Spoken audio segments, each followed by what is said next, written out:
appearance on Dion's Daily Dose does not imply endorsement from or by any candidate or guest. The views, thoughts, and opinions expressed by Dion Bergeron or Dion's Daily Dose are his own and do not represent the views, thoughts, and opinions of any guest. Material and information presented is for general information purposes only.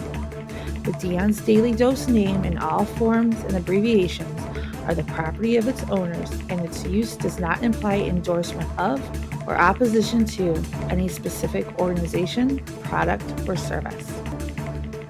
If you'd like to support the show, please visit our Patreon at patreon.com/Dion's Daily Dose. During decades, the Poles were engaged in colonization of this part of the population. They introduced their language there, tried to entrench the idea that this population was not exactly Russians, that because they lived on the fringe, they were Ukrainians. Man. Originally, the word Ukrainian meant that the person was living on the outskirts of the state, along the fringes, or was engaged in a border patrol service. It didn't mean any particular ethnic group. So the Poles were trying to, in every possible way, to colonize this part of the Russian lands, and actually treated it rather harshly, not to say cruelly. All that led to the fact that this part of the Russian lands began to struggle for their rights. They wrote letters to Warsaw demanding that their rights be observed and people be commissioned here, including to Kiev. I beg your pardon, could you tell us what period, I'm losing track of where in history we are, the Polish oppression of Ukraine? It was in the 13th century. Okay.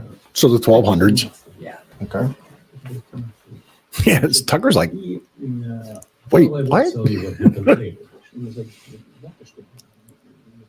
I will give the dates so that there is no confusion.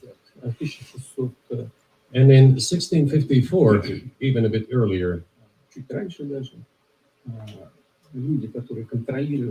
people who were in control of the authority over that part of the Russian lands addressed Warsaw, I repeat, demanding that they send them to rulers of Russian origin and Orthodox faith.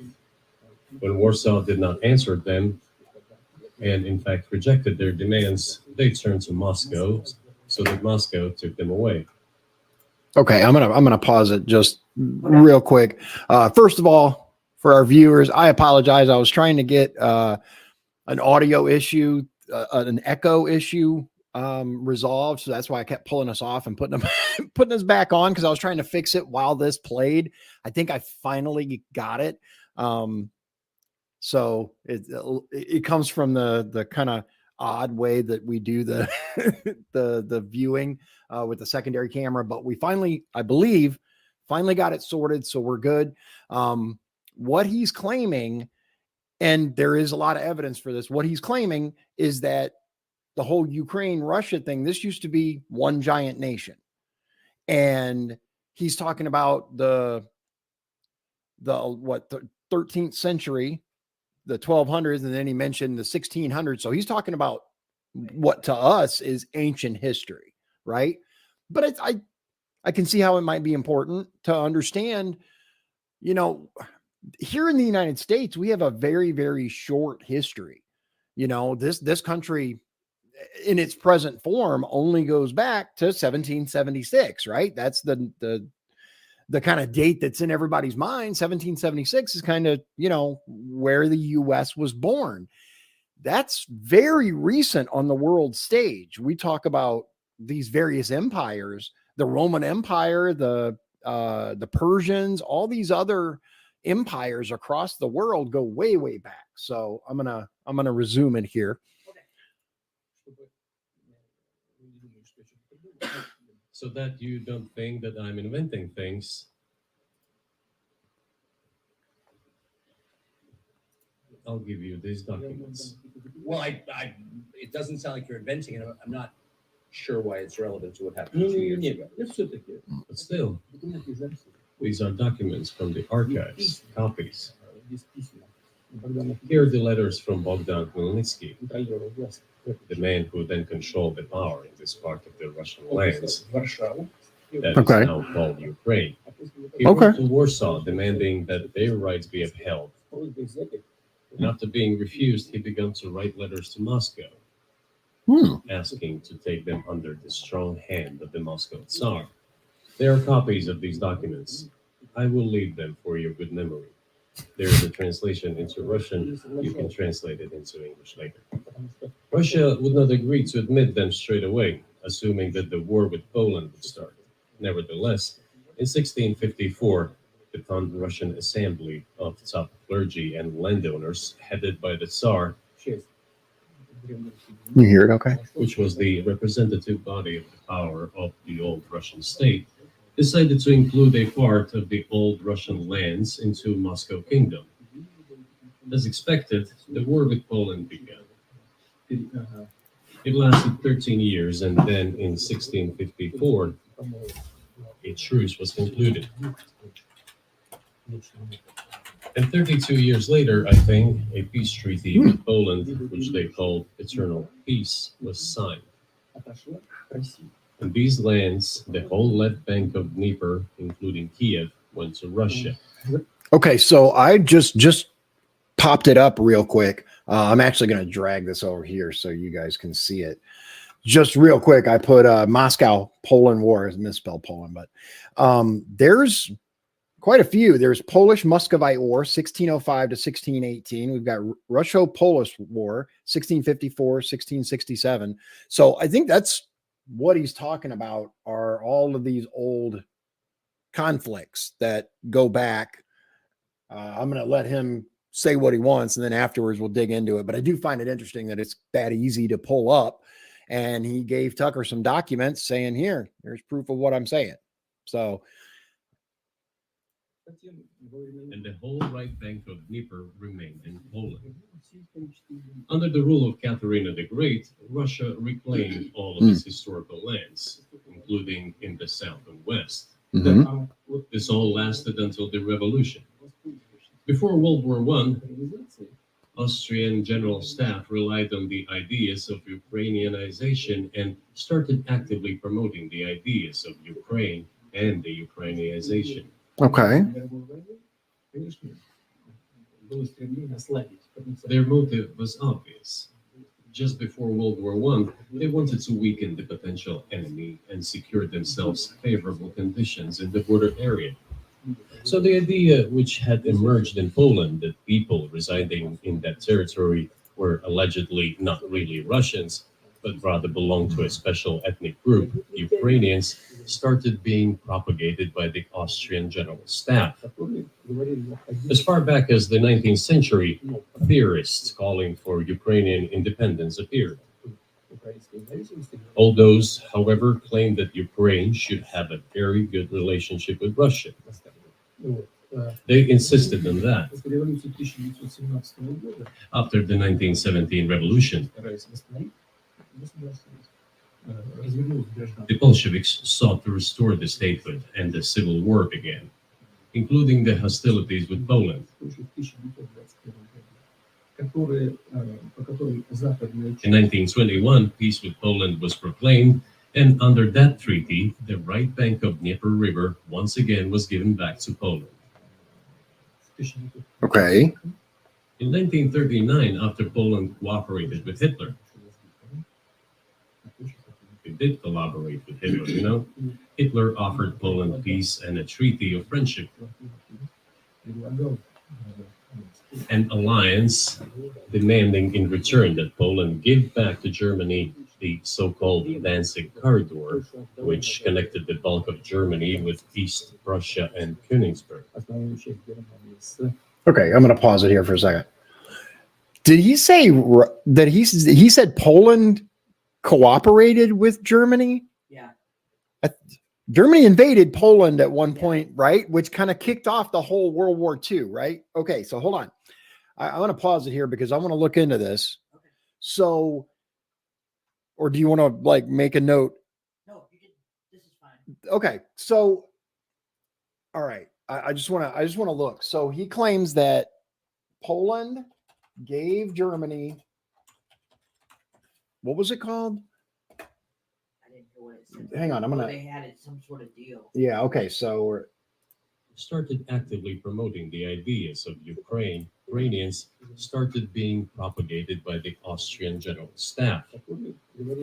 As far back as the 19th century, theorists Went a little too calling far for back. Ukrainian independence appeared. All those, however, claimed that Ukraine should have a very good relationship with Russia.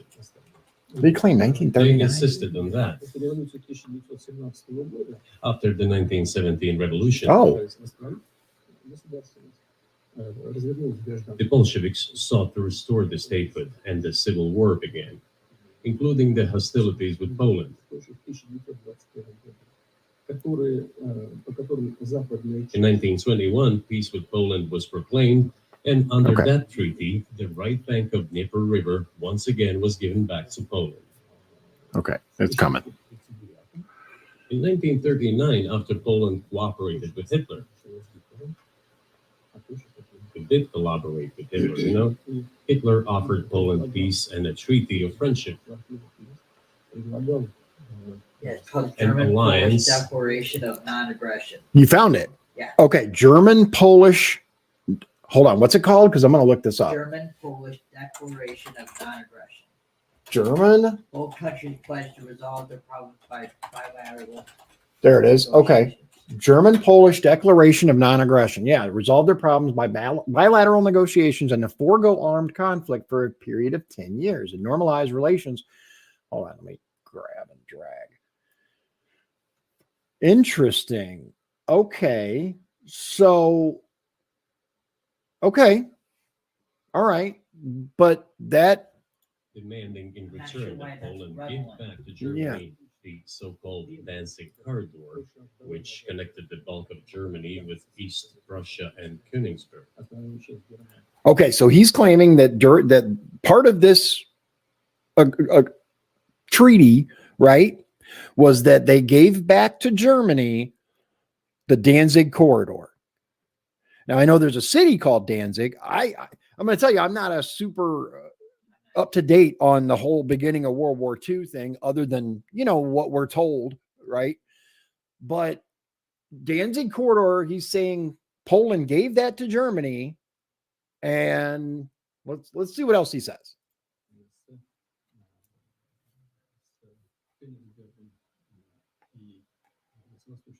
After World War I, this territory was transferred to Poland. Okay, so we got some. Hang on, we got a comment that says it didn't happen. Okay, we're finding trouble coming up with some sort of I guess proof. Now we found this non-aggression pact. Let's see here. It says here the Polish Declaration of Non-Aggression, but we're not seeing where they ceded territory. Let's just see. This is a lot. Hang on.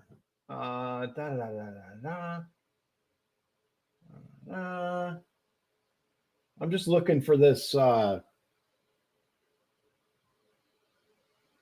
Okay, 1929. Okay. All right. Instead of Anyway, Danzig, a city we'll look of after. Danzig emerged. Hitler asked them to give it amicably, but they refused. Of course. Okay. Still, they collaborated with Hitler and engaged together in the partitioning of Czechoslovakia. But may I ask you, you're making the case that Ukraine, certainly parts of Ukraine, Eastern Ukraine, is in effect Russia has been for hundreds of years. Why wouldn't you just take it when you became president 24 years ago? You have nuclear weapons, they don't. If it's actually your land, why did you wait so long? Sure. I'll tell you. I'm coming for that.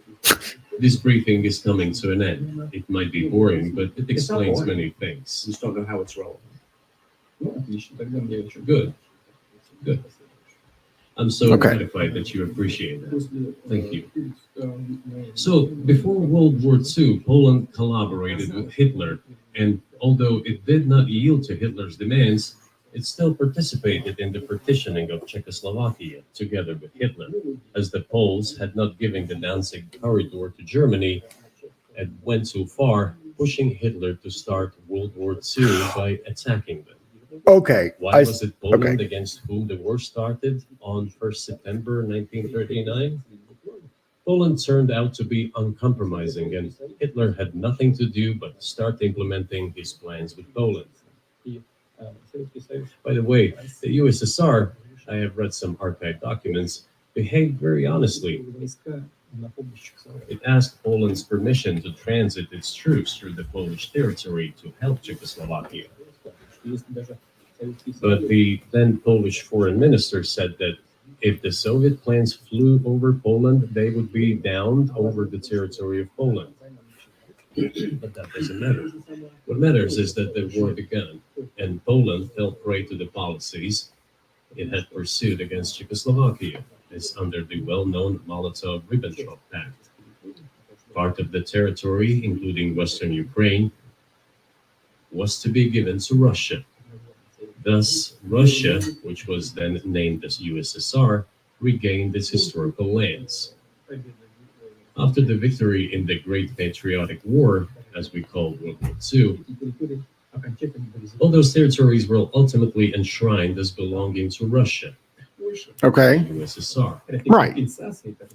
That was okay. That was 15 minutes of telling us what we know, which is all of these lands used to be part of the Soviet Union. Now, I guess I can kind of understand going into the history to a degree, but it seems like just a way to stretch out time when you can easily say, you can easily verify that all these lands used to be part of the Soviet Union. And even Tucker was like, I don't see how it's relevant, but okay, moving on. For Poland, it received, apparently in compensation, the lands which had originally been German. That's true. That's true. At the end of World War II, Poland Eastern got them. parts of Germany. These are now western lands of Poland. That's true. Of course, Poland regained access to the Baltic Sea and Danzig, which was once again given its Polish name. So this was how this situation developed. Okay. In 1922, when the USSR was being established, the Bolsheviks started building the US. Yeah, we got a couple of comments. Brown Green on YouTube says he doesn't want Tucker asking questions, LOL, which, yeah, it kind of seems to me, as soon as Tucker's like, I don't understand how this is relevant, he's like, well, I know it's boring, but just sit tight. And then we have RG10 that says, you are no, but your citizens know. I think he means, like, are you talking about he knows these things, but the citizens don't? Or are you referring to something else? It's interesting. It's interesting insofar as this is a really big history lesson. To what purpose? Other than, like I said, and I will... Yeah, Brown Green said it's not an interview, it's a lecture. Yeah, I sure hope we get to the meat, because here we go. USSR and established the Soviet Ukraine, which had never existed before. Okay. Stalin insisted that those republics be included in the USSR as autonomous entities. Okay. For some inexplicable reason, Lenin, the founder of the Soviet state, insisted that they be entitled to withdraw from the USSR. And again, for some unknown reasons, he transferred to that newly established Soviet Republic of Ukraine some of the lands together with people living there, even though those lands had never been called Ukraine. And yet, they were made part of that Soviet Republic of Ukraine. Those lands included the Black Sea region, which was received under Catherine the Great, and which had no historical connection with Ukraine whatsoever. Okay, that's Even interesting. If we go as far back as 1654, when these lands returned to Russian Empire, Tucker's the territory laughing. was the size of 3 to 4 regions of modern Ukraine, with no Black Sea region. That was completely out of the question. In 1654. Exactly.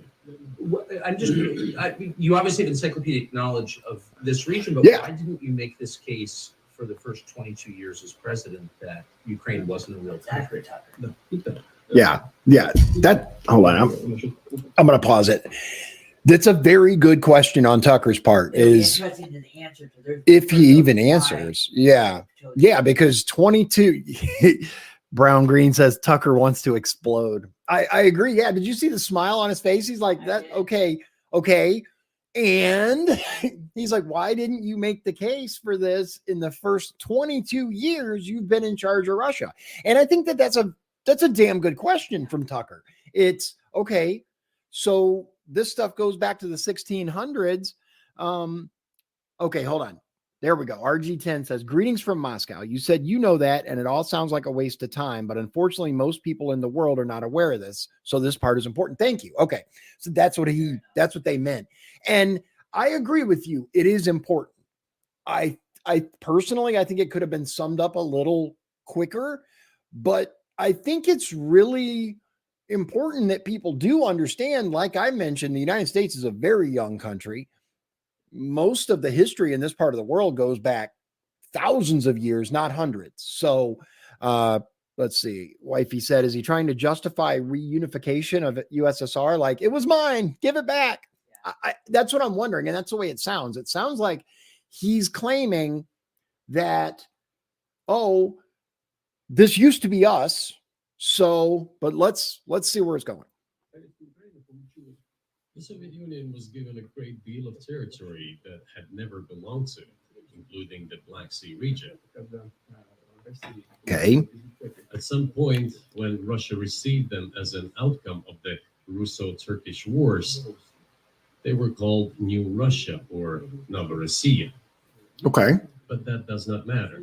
What matters is that Lenin, the founder of the Soviet state, established Ukraine that way. Okay. For decades, the Ukrainian Soviet Republic developed as part of the USSR. And for unknown reasons, again, the Bolsheviks were engaged in Ukrainianization.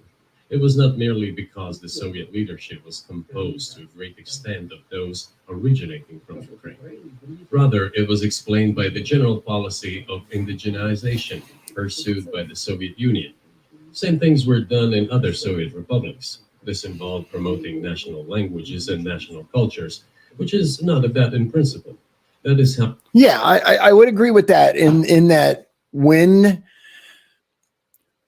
post World War II, right, when all of these satellite countries, that's what we call them, right? Satellite countries were established, such as Ukraine and Poland and the various, I can't remember but Latvia and all of the Kazakhstan. Yeah. I mean, all these little countries in Eastern Europe were under Soviet control, USSR, right? And they promoted a national unity, but they were considered to be their own independent states. And like he says, it's not a bad thing. And I don't think it is a bad thing, but he seems to be a little confused as to why Lenin allowed it and was in favor of it.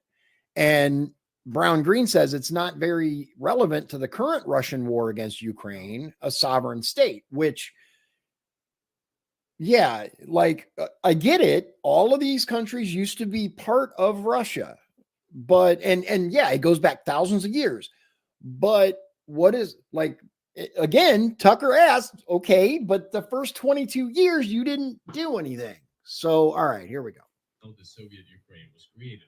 After the World War II, Ukraine received, in addition to the lands that had belonged to Poland before the war, part of the lands that had previously belonged to Hungary and Romania.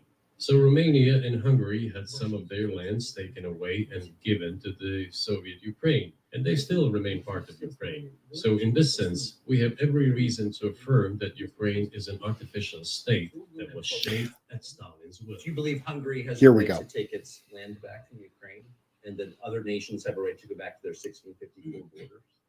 Good question.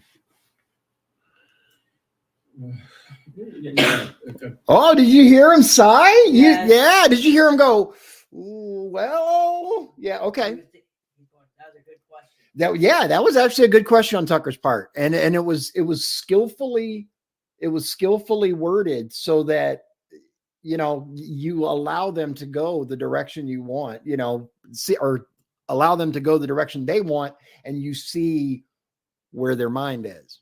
I'm not sure whether they should go back to the 1654 borders. But given Stalin's time, so-called Stalin's regime, which, as many claim, saw numerous violations of human rights and violations of the rights of other states. Okay. В этом смысле, конечно, вполне можно, если не говорить о том, что они имеют право. One may say that they could claim back those lands of theirs while having no right to do that. It is at least understandable. Have you told Viktor Orban that he can have part of Ukraine? Oh, that's a good question. Никогда не говорили. Never. Okay. I have never told him, not a single time. У нас с ним даже на этот счет не было. We have not even had any conversation on that, but I actually know for sure that Hungarians who live there Они, конечно, хотят вернуться на свою историю. wanted to get back to their historical land. Историю, отвлекусь. Moreover, Okay. I would like to share a very interesting story with you. Где-то в начале I digress. It's a personal one. Somewhere in the early 80s, I went on a road trip in a car from then Leningrad across the Soviet Union to Okay. Kiev. Made a stop in Kiev Okay. and then went to Western Ukraine. I went to the town of Beregovoye, and all the names of towns and villages they were in Russian and in a language I did not understand, in Hungarian. Okay. In Russian and in Hungarian. Not in Ukrainian, in Russian and in Hungarian. I was drunk. Okay. Hold on. I'm going to stop right there because that's actually very interesting. That is interesting. I do find that interesting because he went to this country, Ukraine, and the names of these cities were in both Russian, understandable, and Hungarian, but not Ukrainian. That is interesting. Driving through some kind of village, and there were men sitting next to the houses, and they were wearing black three-piece suits and black cylinder hats. I asked, are they some kind of entertainers? I was told, no, they were not entertainers, they're Hungarians. I said, what are they doing here? What do you mean? This is their land, they live here. This was during the Soviet time in the 1980s. They preserved the Hungarian language, Hungarian names, and all their national costumes. They are Hungarians and they feel themselves to be Hungarians. Okay. Of course, when now there is an infringement. Well, that is, and there's a lot of it, though. I think many nations are upset about Transylvania as well, as you obviously know. But many nations feel frustrated by the redrawn borders of the wars of the 20th century and wars going back 1,000 years, the ones that you mentioned. But the fact is that you didn't make this case in public until 2 years ago, February. And in the case that you made, which I read today, you explain at great length that you felt a physical threat from the West in NATO, including potentially a nuclear threat. And that's what got you to move. Is that a fair characterization of what you said? Я понимаю, что мои длинные диалоги, они... I understand that my long speeches probably fall outside of the genre of the interview. That is why I asked you at the beginning, are we going to have a serious talk or a show? You said a serious talk. So He doesn't want to answer that. No, he. We're coming. Okay. Let's. I'm gonna give him a little more, but and that he's making a good point in that. Are we going to have a serious talk or is it going to be a show? But a serious talk is what I expected from Tucker, and so far we're getting a history lesson, which okay, but Tucker does, in my opinion, a really good job at saying, okay, but what does that have to do with the first 22 years where you don't bring this up? You don't say anything. And now you're saying that it's the armament of potential Western powers right on your border. That's the problem. Let's give him a little more. Hopefully he'll bring it back. To the point where the Soviet Ukraine was established. Then in 1991, the Soviet Union collapsed. Right. And everything that Russia had generously bestowed on Ukraine was dragged away by the latter. I'm coming to a very important point of today's agenda. Okay. All right. Thank you. After all, the collapse of the Soviet Union was effectively initiated by the Russian leadership. Okay. I do not understand what the Russian leadership was guided by at the time, but I suspect there were several reasons to think everything would be fine. Первое. Ну, во-первых, я думаю, что руководство российского исходило из того, что First, I think that then Russian leadership believed that the fundamentals of the relationship between Russia and Ukraine were, in fact, a common language. More than 90% of the population there spoke Russian. Okay. Family ties.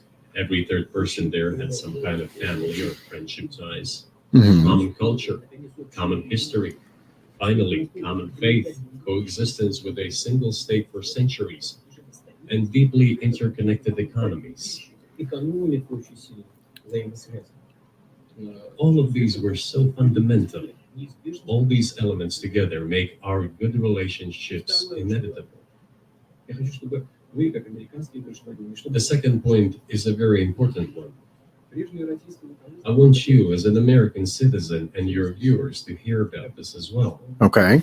больше никаких разделений. The former Russian leadership assumed that the Soviet Union had ceased to exist, and therefore there were no longer any ideological dividing lines. Инициативно пошло даже на развал Советского Союза. Russia even agreed voluntarily and proactively to the collapse of the Soviet Union Называемым and believed that this would be understood by the so-called civilized West союзничеством, as an invitation for cooperation and чего association. ожидала Россия. That is what Russia was expecting, both from the United States and the so-called collective West as a whole. В том числе и в Германии. Эвен Бах. There were smart people, including in Germany, Egon Bahr, a major politician of the Social Democratic Party, who insisted in his personal conversations with the Soviet leadership on the brink of the collapse of the Soviet Union that a new security system should be established in Europe. Помочь объединиться Германии. Но Help should be given to unify Germany, кстати, Соединенные but a new system should be also established to include the United States, Canada, Russia, and other Central European countries. Yes. But NATO needs not to expand. Всё будет то же That's самое. what he said. If NATO expands, everything would be just the same as during the Cold War, only closer to Russia's borders. Okay. I am going to pause it there because he does bring up, in my opinion, a very good point, right? And that is NATO, the original intent behind NATO was to stand firm and protect Western democracies against the Soviet aggression, the USSR, what they call the Western Pact, right? All these countries, so-called independent countries that were under the umbrella of the USSR. And NATO was created to counter that. And so according to him, when the USSR fell and Russia was established, part of the thinking was that NATO wouldn't expand. And I got to be honest, I'm kind of on board with that because what's the biggest threat to NATO after the fall of the Soviet Union? I mean, I'm just throwing out hypotheticals, but there's not much that can, let's think about it. China, as it is powerful and all of these things, but they'd have their hands full with just the US. Would you agree with that? I'm not saying we would automatically win. I'm just saying it would be a hard fight for the Chinese to beat the US. You throw in all of NATO, China's vastly outmanned, outgunned.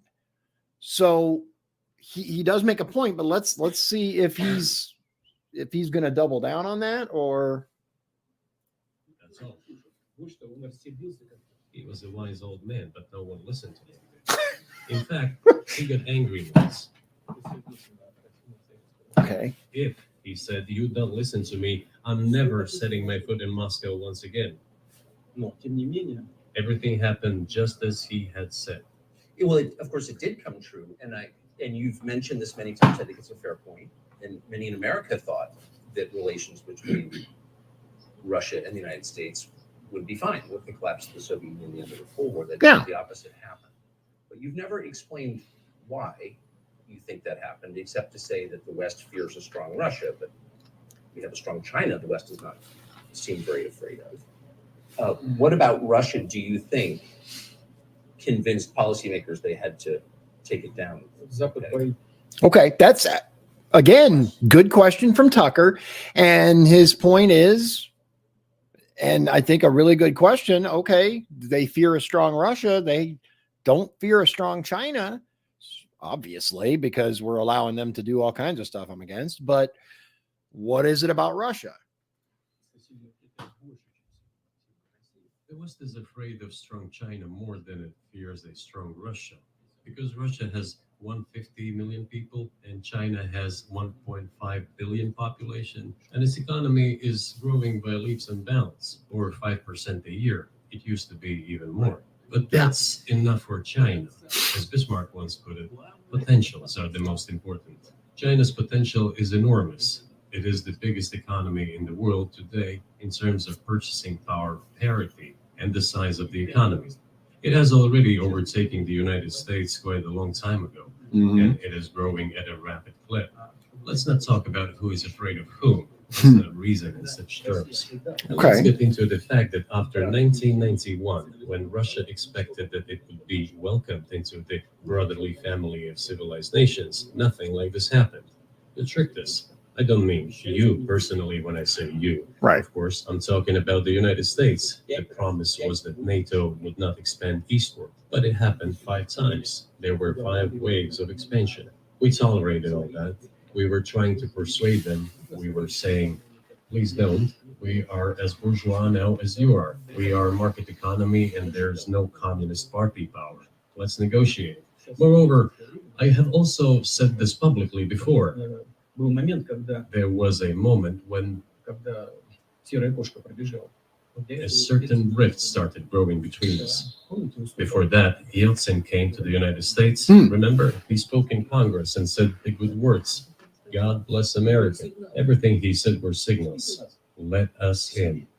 Remember the developments in Yugoslavia before the Yeltsin was lavished with praise? As soon as the developments in Yugoslavia started, he raised his voice in support of Serbs, and we couldn't but raise our voices for Serbs in their defense. I understand that there were complex processes underway there. I do. But Russia could not help raising its voice in support of Serbs, because Serbs are also a special and close to us nation, with Orthodox culture and so on. It's a nation that has suffered so much for generations. Well, regardless, what is important is that Yeltsin expressed his support. What did the United States do? In violation of international law and the UN Charter, it started bombing Belgrade. It was the United States that let the genie out of the bottle.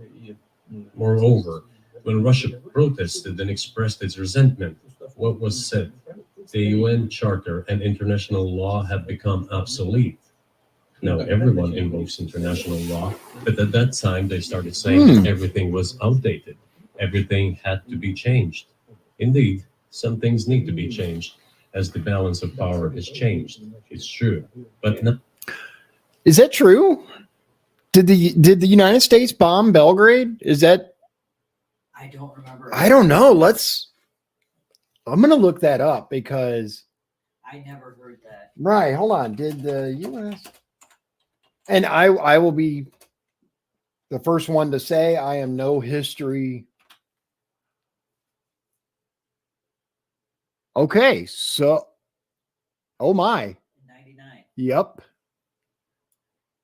On May 7th, 1999, during the NATO bombing of Yugoslavia, Operation Allied Force, 5 U.S. joint direct attack munition guided bombs hit the People's Republic of China embassy in Belgrade, killing 3 Chinese state media journalists and outraging the Chinese public.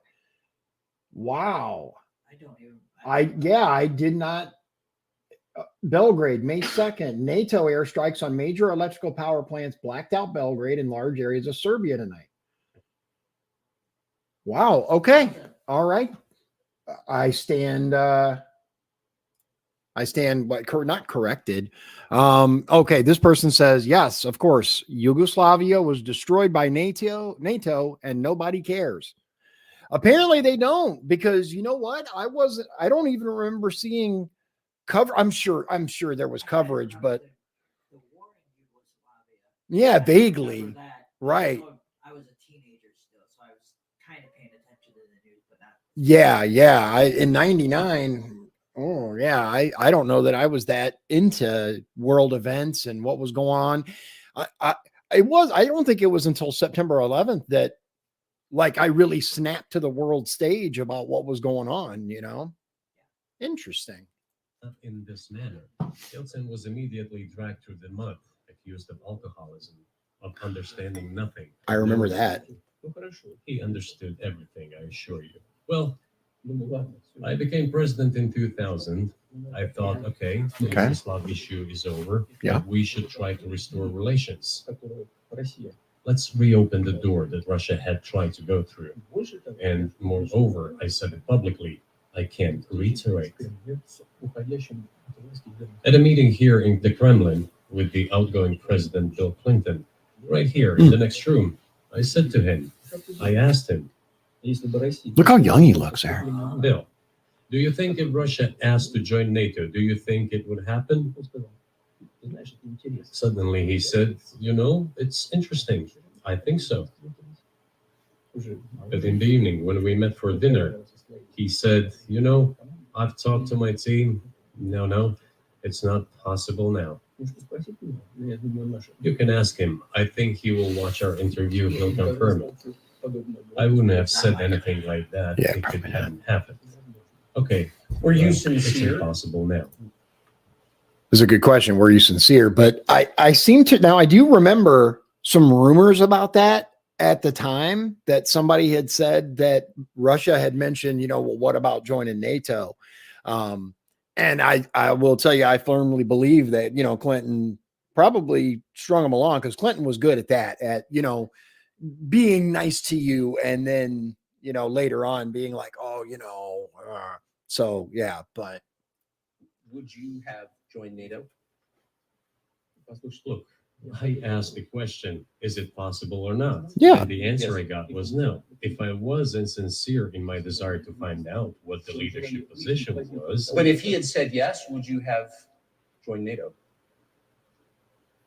Если бы он... if he had said yes, the process of rapprochement would have commenced. And eventually it might have happened. Yeah. If we had seen some sincere wish on the other side of our partners.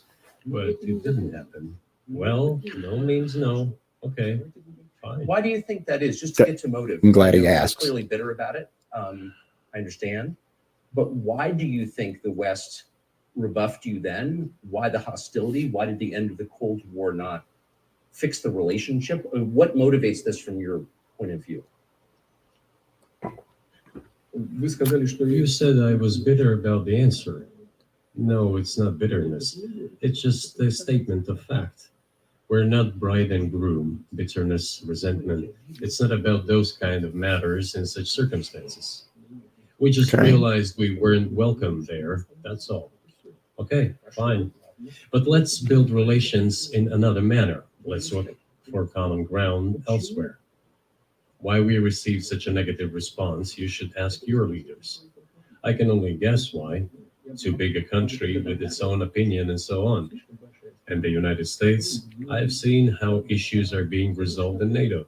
Ну, уже видел, как решают. I will give you another example now concerning Ukraine. Okay. Касающийся... The US leadership exerts pressure, and all NATO members obediently vote, Даже если им even if they do not like something. скажу, с Украиной. Now, I'll tell you what happened in this. I'm gonna stop him there, because he does bring up a very good point. And it was one of the things that was brought up by Trump is NATO is very flawed these days as to what it was intended and what we're at.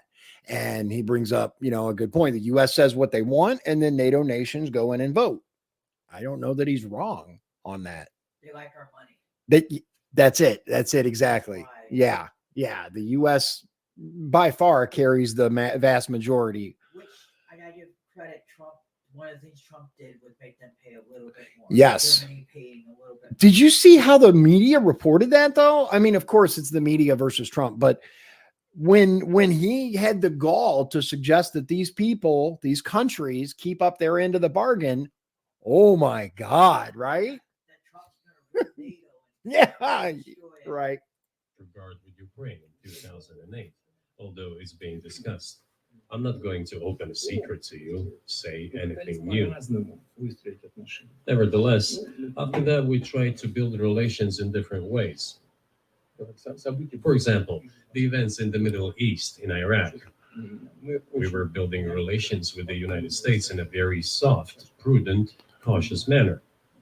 I repeatedly raised the issue that the United States should not support separatism or terrorism in the North Caucasus, Северном Кавказе. Но всё равно продолжили. but they continued to do it anyway. Политическая And political поддержка, support, информационная information support, financial финансовая support, поддержка, даже even военная. military support came from the United States and its satellites for terrorist groups in the Caucasus.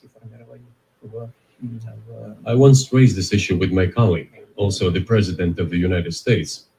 He says, "It's impossible. Do you have proof?" I said, "Yes." I was prepared for this conversation, and I gave him that proof.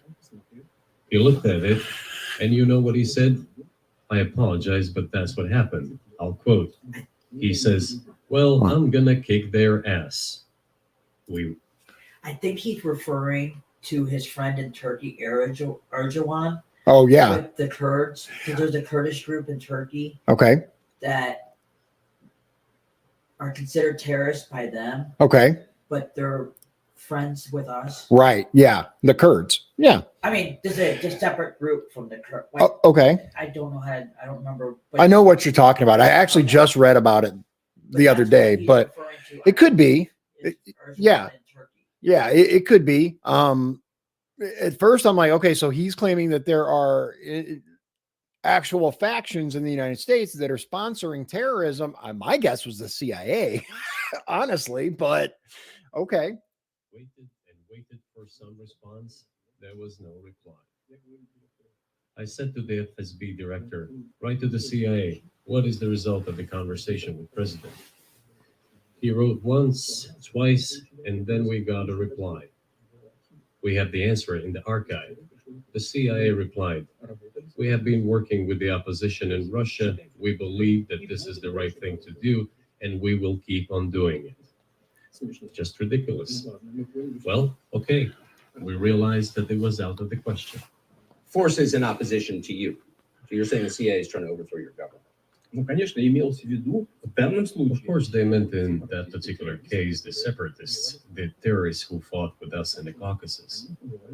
Называли. That's who they called the opposition. Это вот второй момент. This is the second Очень point. важный. Okay, so he's saying that the CIA actually confirmed that they were working with the separatists in the Caucasus against the Russians. I wonder if he'll actually provide that. Oh, hold on. I don't know who RG10 is, but they know a lot more about this. Thank you. It was the war in Chechnya, he says, or they say. So I don't know if you want to look up the war in Chechnya and CIA working with the separatists, but that makes actually more sense than Turkey or other areas. No, here's the thing. It would not surprise me at all if that also comes up. You said the war in Chechnya. Yeah. 94. I believe so. What am I looking? How Russia lost the first Chechen war. Yeah. Who were they fighting in Chechnya? Oh, okay. He's from Russia. Awesome. RG10, thank you. We appreciate it. Okay. I thought you were just saying greetings from Moscow, as in that's what he said. But yeah, he's actually watching from Moscow. Awesome. Welcome. So the war in Chechnya, apparently, Putin is claiming, which it would not surprise me at all if the CIA was behind the group in Chechnya that Russia was fighting. We have seen the CIA fund the wrong side of every single conflict back to their founding. So, yeah. The third moment is a very important one. Is the moment when the U.S. missile defense system was created. Начало. The beginning. Мы долго уговаривали. We persuaded for a long time not to do it in the United States. Меня пригласили в Moreover, отец Буша. after was invited by Bush Jr.'s father, Bush Sr., to visit his place on the ocean, Там состоялась очень серьезная беседа. I had a very serious conversation with President Bush and his team. Чтобы There it is right I there. proposed that the United States, Russia, and Europe jointly create a missile defense system that we believe, мы считаем, if created unilaterally, threatens our security, despite the fact that the United States officially said that it was being created against missile threats from Iran. That was the justification for the deployment of the missile defense system. You know what? That's actually, I remember that. It, like here in the US, we knew that Iran doesn't have missiles. I think he's talking about the Patriot system because Star Wars predates that a little bit. That's when Reagan was president. That's what I thought he was talking about initially, was the whole Star Wars debacle. But that predates Putin. That was who was that? Gorbachev, I think, with the SDI, the Strategic Defense Initiative, the space-based lasers and all of that. So I think he might be talking about the Patriot missile system. And yeah, we were told that it was to protect against, Scud missiles. I remember now. Yeah, the whole Scud missile thing. And we're going to create missile defense systems. And interesting. So Putin says when he was over there, he had talked to Bush and said, let's do it together, US, Europe, and Russia. And we can create, an awesome system. Can you imagine? Seriously, because I don't know if you're familiar with I think it's the SB-400 or the S-400 Russian anti-missile system. It's pretty awesome, man. Like it, I'm rah America, but like it's pretty dope. And can you imagine how awesome a missile defense system that was created with the best minds from America, Russia, and Europe would be? Like, bruh. Yeah. I suggested working together, Russia, the United States, and Europe. Yeah. They said it was very interesting. They asked me, "Are you serious?" I said, "Absolutely." Let me ask, what year was this? Okay. Ну, я не помню. I don't remember. В интернете, когда я был. It is easy to find out on the internet. When I was in the USA at the invitation of Bush Sr., it is even easier to learn from someone I'm going to tell you about. Вы сказали, это очень интересно. I was told it was very interesting. I said, just imagine if we could tackle such a global strategic security challenge together. The world will change. We'll probably have disputes, probably economic and even political ones, but we could drastically change the situation in the world. He says, yes. And Seriously, though, like, the more I start to think about that, imagine if everyone had access to an anti-missile system, to where ICBMs were, because we've tried to get everybody to get rid of their nukes, right? But if everybody deployed an anti-missile system, ICBMs would all be, it would be all but useless to try to deploy an ICBM, which would level the playing field between nuclear and non-nuclear countries. And all of this constant spending on more and more and more and bigger nukes maybe could go to something else. Brown Green asked, even if all of what Putin says is true, how does starting a shooting war in Europe solve anything? It's a good question. I'm hoping that, Tucker will be able to bring him back to finding out, besides the long connection in the countries, like what more justification. However, I think he leaned towards it a little with NATO. And what a lot of people don't understand, I'm going to let him explain, hopefully, but what a lot of people don't understand is that in Russia, NATO, like Ukraine's literally right there. And if Ukraine becomes a NATO satellite, basically, or a member of NATO, then NATO can easily deploy nuclear weapons and other things in Ukraine, it's worse than Cuba for us. It's like being able to deploy in Mexico for our enemies, or Canada. Like that's really close. Yeah. It asks, "Are you serious?" I said, "Of course. We need to think about it." Yeah. So Вот в этот кабинет. I said, "Go ahead, please." Then Secretary of Defense Gates, former director of CIA, and Secretary of State Rice came in here in this cabinet, right here at this table. They sat on this table. Me, the foreign minister, the Russian defense minister on that side. They said to me, "Yes, we have thought about it. We agree." I said, "Thank God." Okay. No. But with some exceptions. So twice you've described U.S. presidents making decisions and then being undercut by their agency heads. So Ooh. it sounds like you're describing a system that's not run by the people who were elected in your town. Именно так. That's right. Конечно, That's не right. буду. Нас послали туда. Я не буду. In the end, they just told us to get lost. Deep state. Yeah. And this is something a lot of people, especially from America, don't understand how much Putin has spoken about this before. He has literally talked about the men behind the curtain and the powers that are actually running things. It is not the president that you see. It is not these people. It is the forces behind them. And curious, that's where I was hoping that, he might talk a little bit about it. And he said it before, but let's see. I'm not going to tell you the details because I think it's incorrect. After all, it was confidential conversation. Okay. Our proposal was declined. That's a fact. Okay. It was right then when I said, "Look, but then we will be forced to take countermeasures. We will create such strike systems that will certainly overcome missile defense systems." The answer was, "We're not doing this against you, and you do what you want," assuming that it is not against us, not against the United States. I said, "Okay, very well." That's the way it went. And we created hypersonic systems with intercontinental range, and we continue to develop them. Mhm. We are now ahead of everyone, the United States and the other countries, in Yeah. terms of the development of hypersonic strike systems. Yeah. And we are improving them every day. But it wasn't us.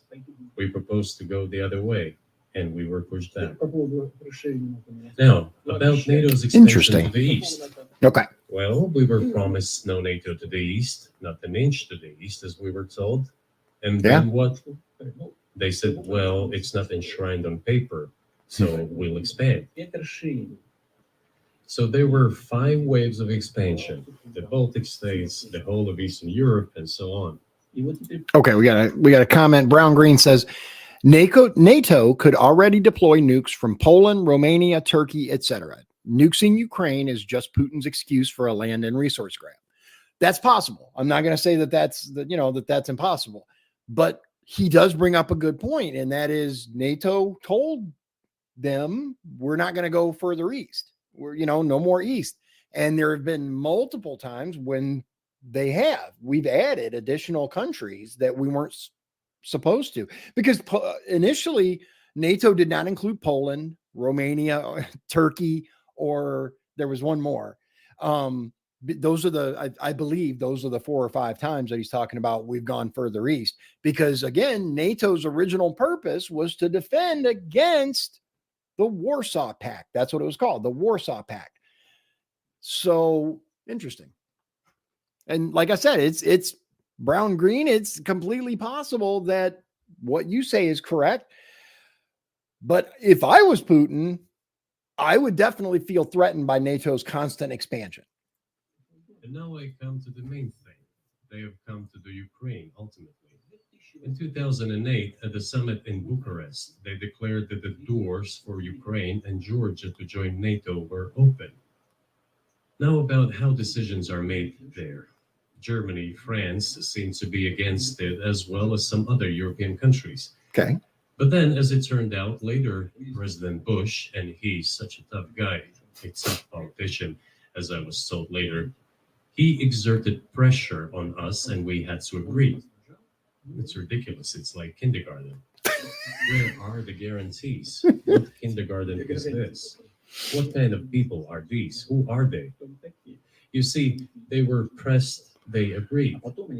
And then they say, Ukraine won't be in the NATO, you know? That's true. They did say I that. don't know. I know you agreed in 2008. Why won't you agree in the future? Well, they pressed us then. I say, why won't they press you tomorrow? And you'll agree again. Well, it's nonsensical. Who's there to talk to? I just don't understand. We're ready to talk. But with who? Where are the guarantees? None. So they started to develop the territory of Ukraine. Whatever is there, I have told you the background, how this territory developed, what kind of relations they were with Russia. Every second or third person there has always had some ties with Russia.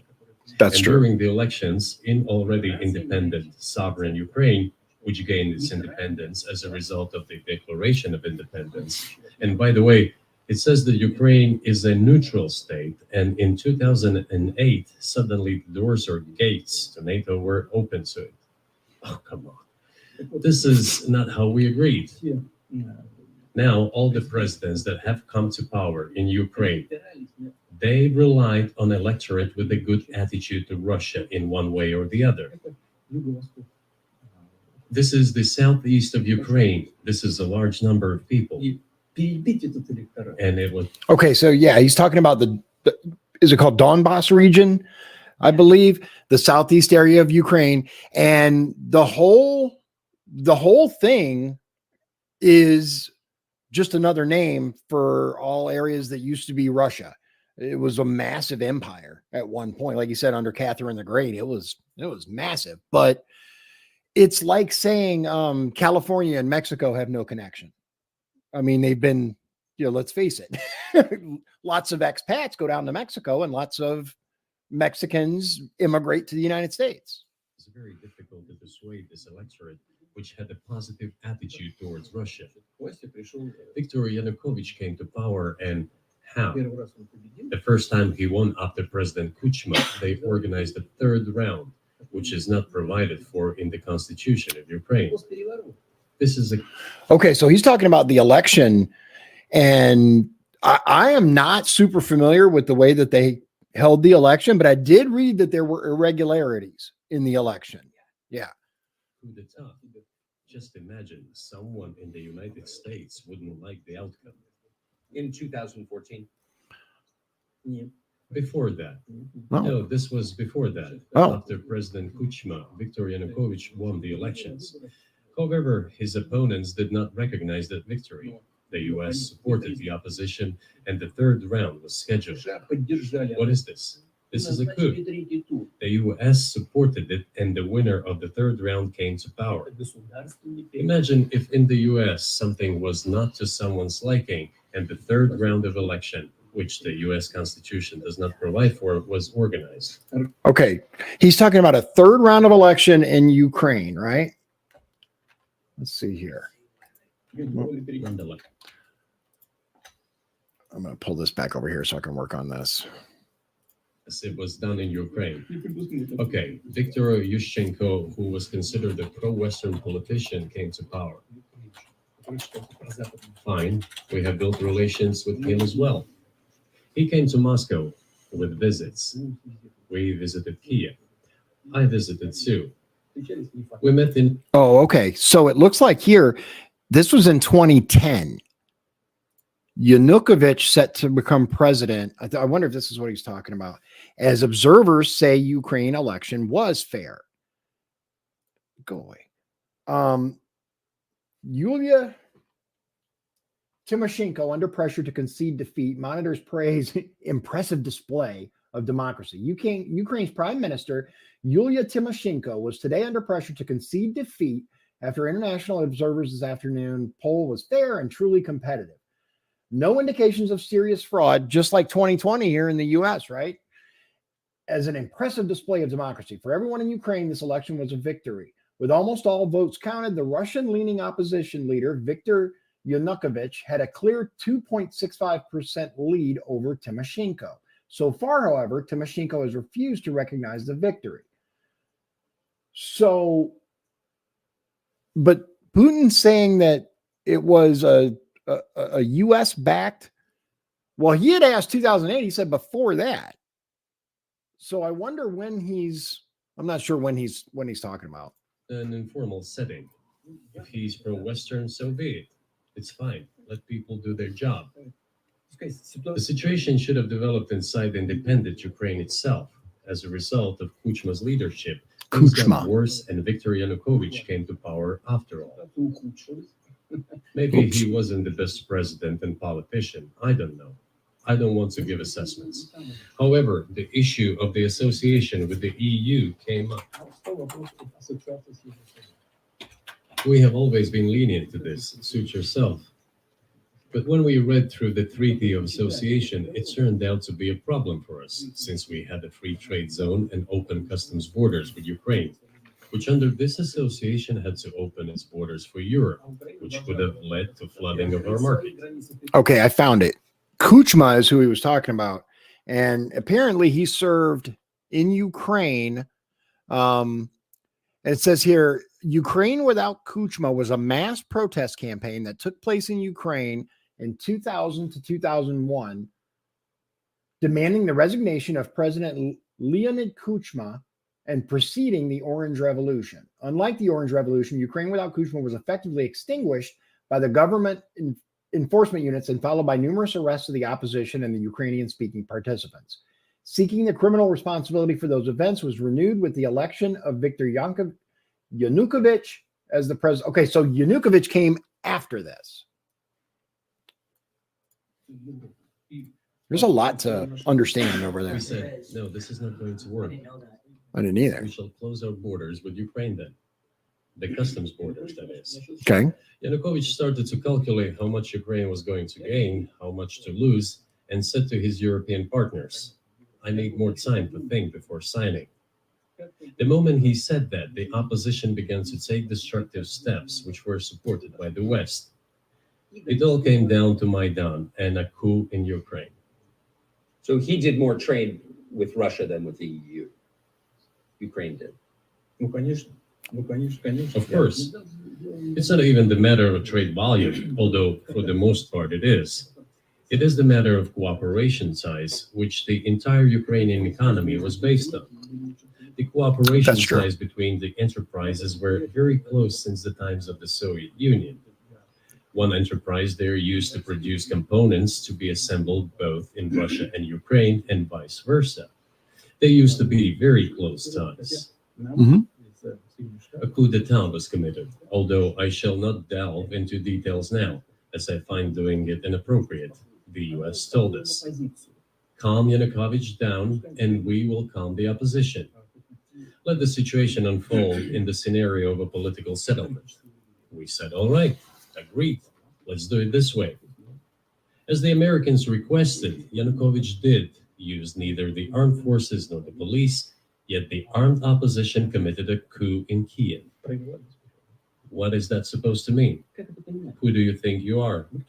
I wanted to ask the then US leadership. With the backing of whom?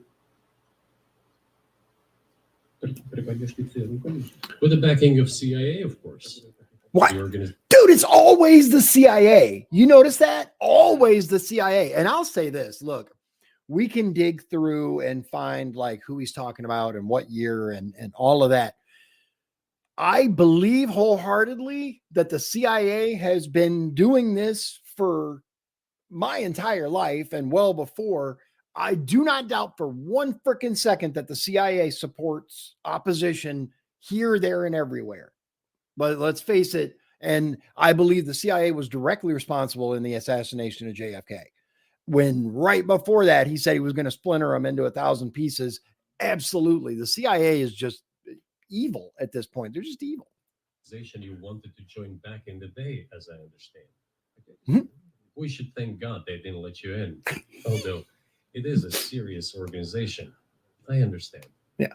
My former vis-a-vis in the sense that I served in the first main directorate, Soviet Union's intelligence service. Yeah, he did. Yep. They have always been our opponents. Yeah. A job is a job. Но технически они все сделали правильно. Technically, they did everything right. They achieved their goal of changing the government. However, from political standpoint, it was a colossal mistake. Surely it was political leadership's miscalculation. They should have seen what it would evolve into. Итак, в 2014 So, in 2008, the doors of NATO were open for Ukraine. In 2014, there was a coup. They started persecuting those who did not accept the coup. Yeah. And it was indeed a coup. They created a threat to Crimea, which we had to take under our protection. Yeah, I do remember the 2014 massive coup. You remember seeing the videos? The social media was still new at the time, but there were videos coming out of Ukraine of people fighting in the streets and dying in the streets. You remember that? I do not. Yeah, I saw some of it. I didn't follow it super close, but yeah. They launched a war in Donbass in 2014 with the use of aircraft and artillery against civilians. This is when it all started. There's a video of aircraft attacking Donetsk from above.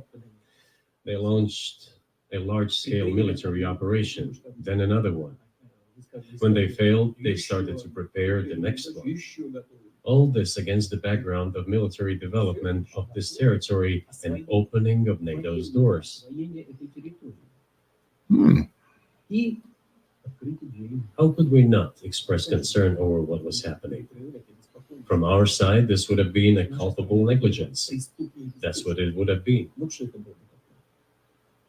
Просто It's just that the US political leadership pushed us to the line we could not cross, because doing so could have ruined Russia itself. потому что это разрушало саму Россию.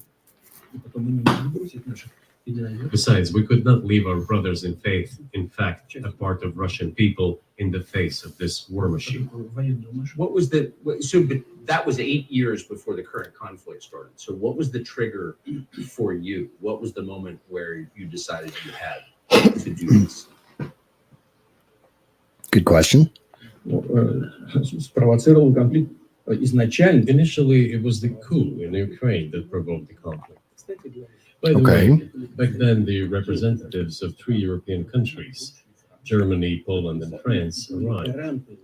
They were the guarantors of the signed agreement between the government of Yanukovych and the opposition. Подписи свои. They signed it as guarantors. Несмотря на это, оппозиция. Despite that, the opposition committed a coup, and all these countries pretended that they didn't remember that they were guarantors of the peaceful settlement. Никто не вспоминает They just threw it in the stove right away, and nobody recalls that. этот договор. Interesting. I don't know if the US know anything about the agreement No. between the opposition and the authorities, and its 3 guarantors who, instead of bringing this whole situation back in the political field, supported the coup.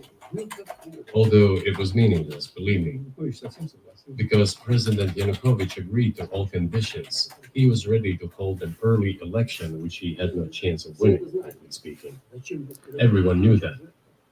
Then why the coup? Why the victims? Why threatening Crimea? Зачем Why launching an operation in Yeah. Donbass? Yeah, here it is on Wikipedia, actually, which I don't like using Wikipedia, but it has its, it has its uses. The agreement on the settlement of the political crisis in Ukraine, agreement to resolve it. Okay, Yanukovych and Klitsch. I don't know how you say this. Klitschko, Vitaly. Hold on. Volodymyrovich Klitschko, known as Vitaly Klitschko. Okay, the Ukrainian Democratic Alliance for Reform. This guy and this guy, formerly witnessed by the foreign ministers of Germany and Poland. So he also said France, but I don't see France listed. Doesn't mean they weren't there, but okay, interesting. This I do not understand. That is exactly what the miscalculation is. CIA did its job to complete the coup. I think one of the deputy secretaries of state said that it cost a large sum of money, almost 5 billion. But the political mistake was colossal. Why would they have to do that? All this could have been done legally without victims, without military action, without losing Crimea. We would have never considered to even lift a finger if it hadn't been for the bloody developments on Maidan. Мы согласились с тем, что Because we agreed with the fact that after the collapse of the Soviet Union, our borders should be along the borders of former Union's republics. We agreed to that. But we never agreed to NATO's expansion, and moreover, we never agreed that Ukraine would be in NATO. база НАТО. Okay. I mean, remember too, this is from his point of view. And he's the president of Russia, not the president of Ukraine, and not the president of NATO, and not the president of the US. As I've said, from his point of view, I can definitely see NATO expansion as a huge freaking problem. Без всяких разговоров с нами. We did not agree to NATO bases there without any discussion with us. For decades, we kept asking, don't Fair. do this, don't do that. С последних событий. Ну, во-первых, And what triggered the latest events? Firstly, the current Ukrainian leadership declared that it would not implement the Minsk agreements, which had been signed, as you know, after the events of 2014 in Minsk, where the plan of peaceful settlement in Donbass was set forth. руководство But no, the current Ukrainian leadership, foreign minister, all other officials, and then president himself said that they don't like anything about the Minsk agreements. In other words, they were not going to implement it. прямо сказали, что подписывали уже A year or a year and a half ago, former leaders of Germany and France said openly to the whole world это соглашение Минска. that they indeed signed the Minsk agreements, but they never intended to implement them. They simply led us by the nose. Was there anyone for you to talk to? Did you call a U.S. President, Secretary of State, and say, if you keep militarizing Ukraine with NATO forces, this is going to be we're going to act? Мы постоянно об этом говорили. Мы постоянно об этом говорили. Мы обращались на... We talked about this all the time. We addressed the United States and European countries' leadership to stop these developments immediately, to implement the Minsk agreements. Frankly speaking, I didn't know how we were going to do this, but I was ready to implement them. These agreements were complicated for Ukraine.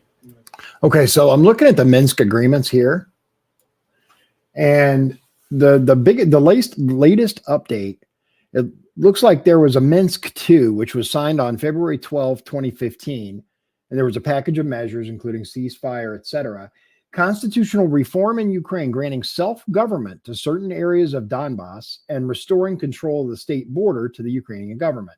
While fighting subsided following the signing, it never ended completely, and the agreement's provisions were never fully implemented, just like he said. The Minsk 2 was suggested by former German Foreign Minister Frank-Walter Steinmeier as a mechanism of granting a special status to Donbass, and is thus also called the Steinmeier formula.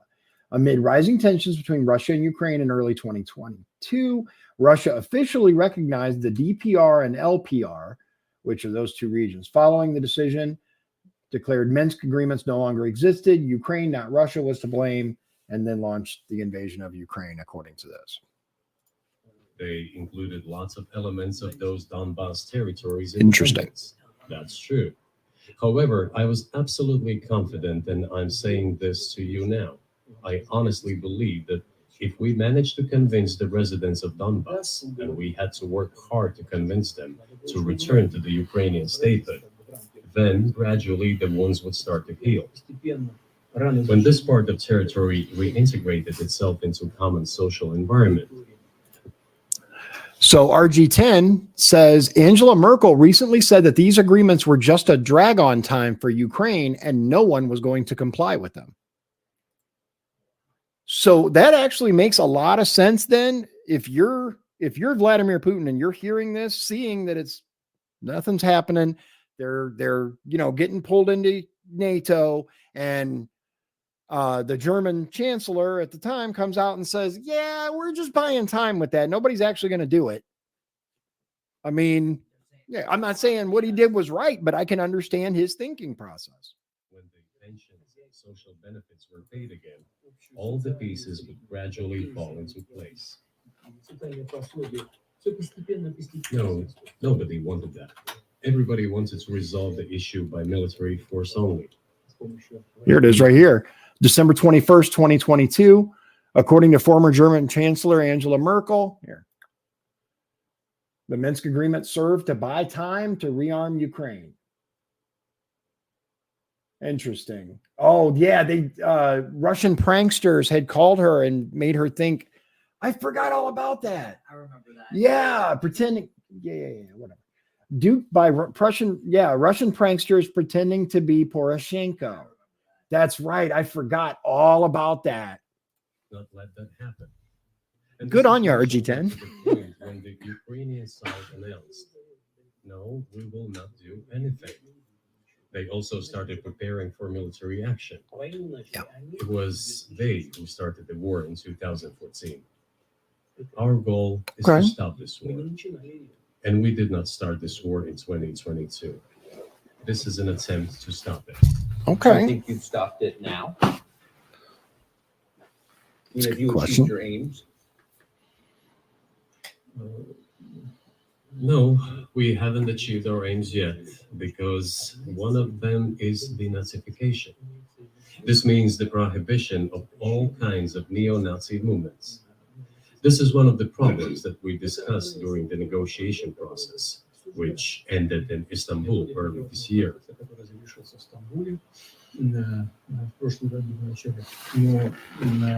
And it was Okay, while he's talking, I want to interrupt because one of the things that was wild from my perspective is they did publish, they said that one of Putin's goals for Ukraine was the denazification of Ukraine. However, immediately mainstream media outlets and others claimed that there were no Nazis, that he was just making stuff up, that there was no Nazification of Ukraine. So I don't know what he's talking about, and this is just an excuse for war and da da da da da. We learned shortly thereafter, and it was put on the world stage in Canada, that there are actual Nazis in Ukraine. The Azov Battalion. Have you heard of them? I have not. I think you're referring to when the Prime Minister invited. Yeah. Well, he invited somebody who fought in World War II, which you use your brain. Someone who is from that region who says, I fought against Russia in World War II, right? Who fought against? Yeah. But okay. Yeah. So there's a battalion in Ukraine called the Azov Battalion. Okay. And they have the Iron Cross. They have other Nazi symbols on their uniforms. So, but again, the left goes, or the mainstream media goes, oh no, those aren't real Nazis. It was not our initiative because we were told by the Europeans, in particular, that it was necessary to create conditions for the final signing of the documents. My counterparts in France and Germany said, how can you imagine them signing a treaty with a gun to their heads? The troops should be pulled back from Kiev. I said, all right. We withdrew the troops from Kiev. As soon as we pulled back our troops from Kiev, our Ukrainian negotiators immediately threw all our agreements reached in Istanbul into the bin. And for those of you who may not have heard of this, scroll up here on Al Jazeera, who are Ukraine's far-right Azov regiment. Sorry, not Azov battalion, but Azov regiment.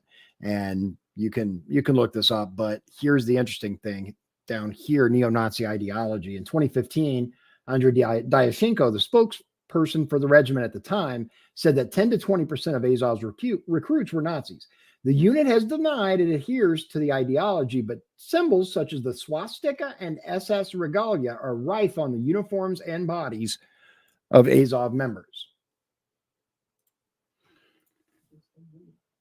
And got prepared for a long-standing armed confrontation with the help of the United States and its satellites in Europe. RG10 says they even named a street in Kiev after him. After who? I want to make sure that we're talking about the same person. Yeah. Let me know what they named the street in Kiev. I think so too, but let's make sure. he knows more than I do. It's right there for him. That's So how the situation has developed. And that is how it looks now. But what is, pardon my English, what is denazification? What does it mean? What is- Да, вот я как раз хочу сейчас об этом сказать. Это очень важный вопрос. yeah, what is that? That is what I want to talk about right now. It is a very important issue. Denazification. Искать, как говорят. After gaining independence, Ukraine began to search, as some Western analysts say, its identity. And it came up with nothing better than to build this identity upon some false heroes who collaborated with Hitler. Okay. Я уже говорил, что I have already said that in the early 19th century, when the theorists of independence and sovereignty of Ukraine appeared, they assumed that an independent Ukraine should have very good relations with Russia. ну, в силу исторического Yeah. развития, But due to the historical development, those territories were part of the Polish-Lithuanian Commonwealth, Poland, where Ukrainians were persecuted and treated quite brutally, as well as were subject to cruel behavior. вели себя очень жестоко, это все осталось в памяти. There were also attempts to destroy their identity. Когда началась Вторая мировая война, часть этих, All this remained in the memory of the people. край- When World War II broke out, part of this extremely nationalist elite collaborated with Hitler, believing that he would bring them freedom. она начала сотрудничать. And I want to interrupt it there because a lot of people don't realize that here in the United States, there were a large number of the bourgeoisie, the upper echelon, that were also sympathetic to Nazi Germany. The Bush family was heavily involved. The Ford family was heavily involved. If you look at the British royal family, there was their brother or something was very deeply involved. So quite easy to see how that would be a thing. The German troops, even the SS troops, made Hitler's collaborators do the dirtiest work of exterminating the Polish and Jewish population. Hence, this brutal massacre of the Polish and Jewish population, as well as the Russian population too.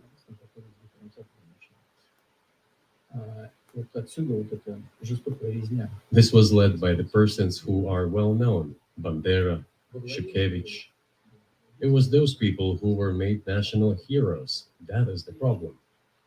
And we are constantly told that nationalism and neo-Nazism exist in other countries as well. Yeah. Yes, there are seedlings, but we approve them. And other countries fight against them. But Ukraine is not the case. These people have been made into national heroes in Ukraine. Monuments to those people have been erected. They are Interesting. displayed on flags. Their names are shouted by crowds that walk with torches, as it was in Nazi Germany. Really? Именно флагом. Они их именно кричат. These were people who exterminated Poles, Jews, and Russians. Это люди, которые уничтожали. Понятно? It is necessary to stop this practice and prevent the dissemination of this concept. I say that Ukrainians are part of the one Russian people. They say, no, we are a separate people. Okay, fine. If they consider themselves a separate people, they have the right to do so, but not on the basis of Nazism, the Nazi ideology. Would you be satisfied with the territory that you have now? Нет, сейчас закончим. Вы задали вопрос по неонацизму и денацификации. I will finish answering the question. I Okay. just asked the question about neo-Nazism and denazification. Look, the president of Ukraine visited Canada. This story is well known, but Oh, he says, yeah, a Nazi supporter. They named a street after him. Bandera. Interesting. being silenced in the Western countries. The Canadian Parliament introduced a man who, as the Speaker of the Parliament said, fought against the Russians during the World War II. Well, who fought against the Russians during the World War II? Hitler and his accomplices. It turned out that this man served in the SS troops. He personally killed Russians, Poles, and Jews. The SS troops consisted of Ukrainian nationalists who did this dirty work. The president of Ukraine stood up with the entire Parliament of Canada and applauded this man. How can this be imagined? The president of Ukraine himself, by the way, is a Jew by nationality. Really, my question is, what do you do about it? I mean, Hitler's been dead for 80 years. Nazi Germany no longer exists. And so, true. And so, I think what you're saying is you want to extinguish or at least control Ukrainian nationalism. But how? How do you do that? Послушайте меня. Ваш вопрос очень тонкий. Listen to me. Your question is very subtle, and I can tell you what I think. Do not take offense. Of course. This question appears to be subtle. It is quite pesky. Okay. You say Hitler has been dead for so many years, 80 years. But his example lives on. Okay. People who exterminated Jews, Russians, and Poles are alive. Well, I was not that he would, but I was half expecting him to go, why do you say 80 years? Because he's been in South America since. But if he said that, though, how wild would it be? You would go crazy. Right. Okay. And the current president of today's Ukraine applauds him in the Canadian Parliament. Mm-hmm. Gives a standing ovation. Mm-hmm. Can we say that we have completely uprooted this ideology if what we see is happening today? That is what denazification is and how to understand it. We have to get rid of those people who maintain this concept and support this practice. And I have my own issues with what Stalin did post World War II. But remember, for the Russian people, the Nazis, like, they represent the greatest force of evil on the face of the earth. Think about how many Russians died during the Second World War, and the invasion of Stalingrad and Moscow. They didn't make it quite to Moscow, but like, yeah. But like, I can see how that would be deeply offensive to a Russian. And try to preserve. That is what denazification is. That is what we need. Right. My question was a little more specific. It was, of course, not a defense of Nazis, neo or otherwise. It was a practical question. You don't control the entire country. You don't control Kiev. You don't seem like you want to. So how do you eliminate a culture or an ideology or feelings or a view of history in a country that you don't control? Okay. Yeah. That's a good question.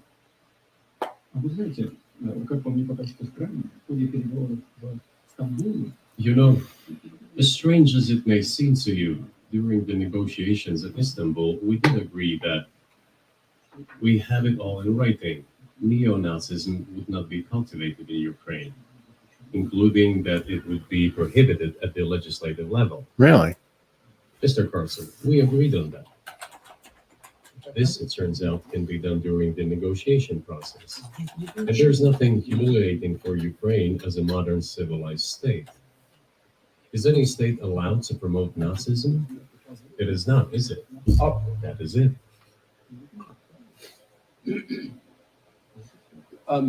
Will there be talks, and why haven't there been talks about resolving conflict in the peace talks?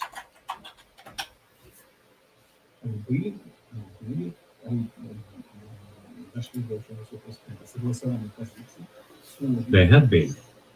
They reached a very high stage of coordination of positions in a complex process, but still they were almost finalized.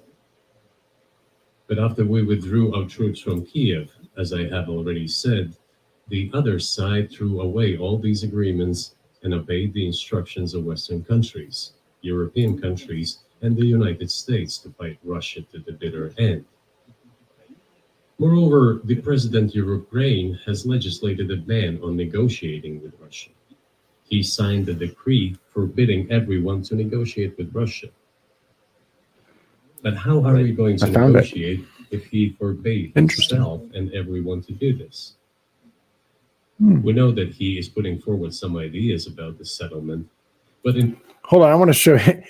This goes directly back to what we were talking about. So, Russia and Ukraine close to agreement. This is Al Jazeera. And also, interestingly enough, when I was looking it up, Pravda has a single page that says that references this interview and is like, look, this is accurate. So I did find it interesting. But down here, it says, in an interview with daily newspaper Hurriyet, presidential spokesman Ibrahim Kalin said the sides were negotiating 6 points: Ukraine's neutrality, disarmament and security guarantees, the so-called denazification, removal of obstacles of the use of Russian language in Ukraine, the status of the breakaway republics in the Donbas region, and the status of Crimea annexed by Russia in 2014. Now, here again, Ukraine and the West have dismissed Russian references to neo-Nazis in Ukraine's democratically elected leadership as baseless propaganda. Once again, as I referred to previously, they swear, no, that's not a thing. That's not a thing. But we've seen it. in order to agree on something, we need to have a dialogue.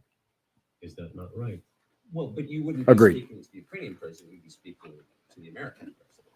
When was the last time you spoke to Joe Biden? I cannot remember when I talked to him. I do not remember. We can look it up. You don't remember?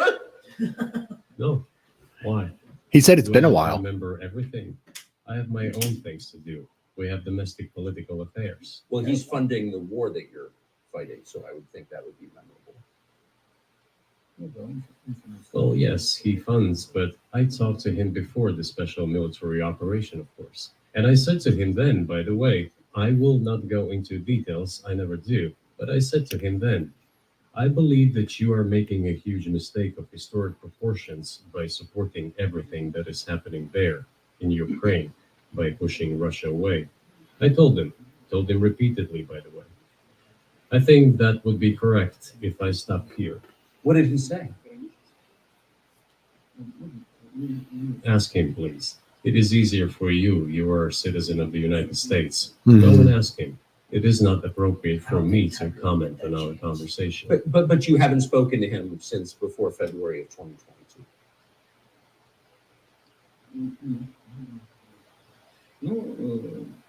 No, we haven't spoken. Okay, so yeah, Putin just confirmed that prior to February of 2022 was the last time he had spoken to American American resident Joe Biden. And that's disturbing because bear in mind, ladies and gentlemen, we are sending billions and billions of your tax dollars to fund this war. And I don't, for all the BS about Russia, and Russian collusion and all this crap, I will at least say that Trump and Putin had an excellent relationship. They were able to communicate. They were able to come to terms on some stuff. And it's really very disconcerting that there has been no communication between them. Certain contacts are being maintained, though. Speaking of which, do you remember what I told you about my proposal to work together on a missile defense system? Yeah. You can ask all of them. All of them are safe and sound, thank God. The former president, Condoleezza, is safe and sound. And I think Mr. Gates and the current director of the intelligence agency, Mr. Burns, the then ambassador to Russia, in my opinion, are very successful ambassador. They were all witnesses to these conversations. Ask them. Same here. If you are interested in what Mr. President Biden responded to me, ask him. At any rate, I talked to him about it. I'm definitely interested, but from the outside, it seems like this could devolve or evolve into something that brings the entire world into conflict and could initiate a nuclear launch. And so, You know what I find interesting though, and he's not necessarily wrong about that, right? But you notice there was all this, well, if Russia doesn't move out of Ukraine, if Russia doesn't do that, it's going to be World War III, right? It's going to be World War III. I believe we are closer to World War III with this whole Israel-Iran crap than we are with Ukraine or ever were with Ukraine. What do you think? I agree with that. So why don't you just call Biden and say, let's work this out?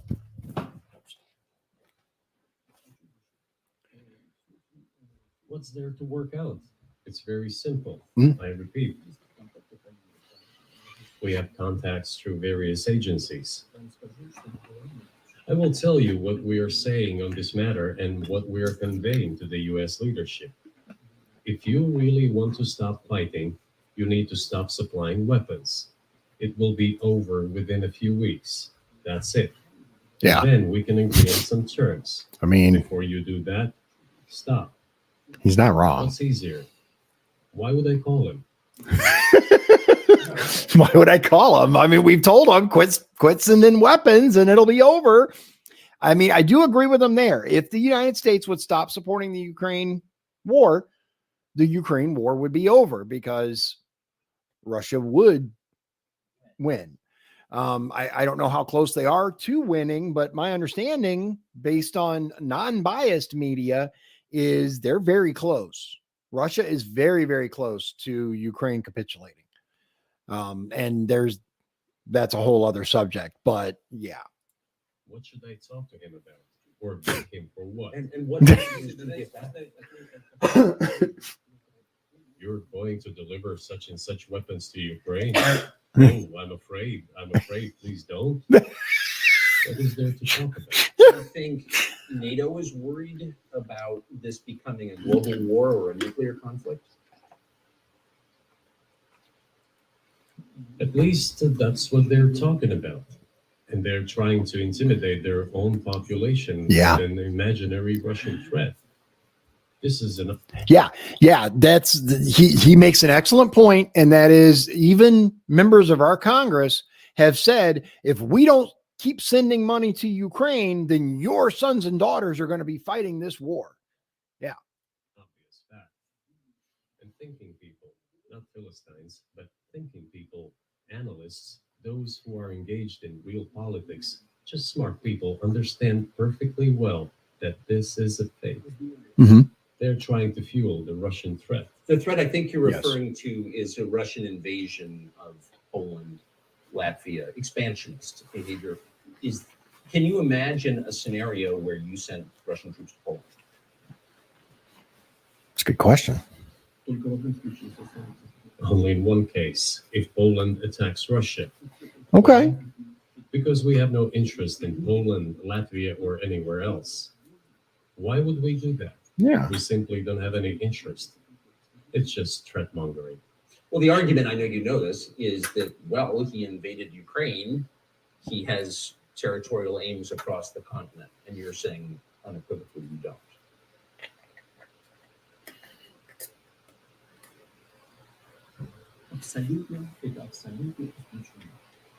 It is absolutely out of the question. Okay.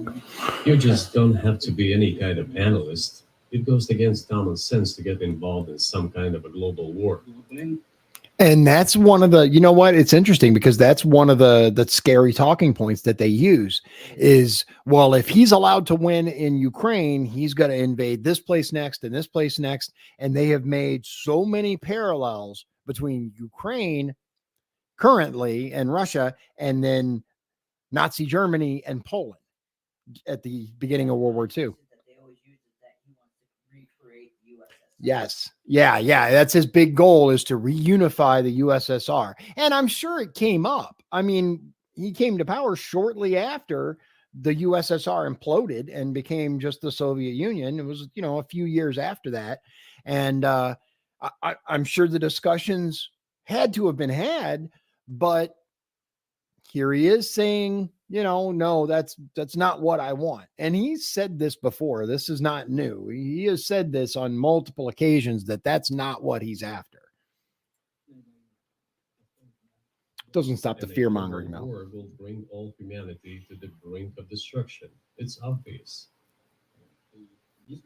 There are certainly means of deterrence. They have been scaring everyone with us all along. Mhm. Tomorrow, Russia will use tactical nuclear weapons. Tomorrow, Russia will use that. Yeah. Yeah. No, the day after tomorrow. So what? In order to extort additional money from US taxpayers and European taxpayers in the confrontation with Russia Yep. in the Ukrainian theater of war. Yep. Over and over. The goal is to weaken Russia as much as possible. One of our senior United States senators from the state of New York, Chuck Schumer, said yesterday, I believe, that we have to continue to fund the Ukrainian effort, or U.S. soldiers, citizens could wind up fighting there. How do you assess that?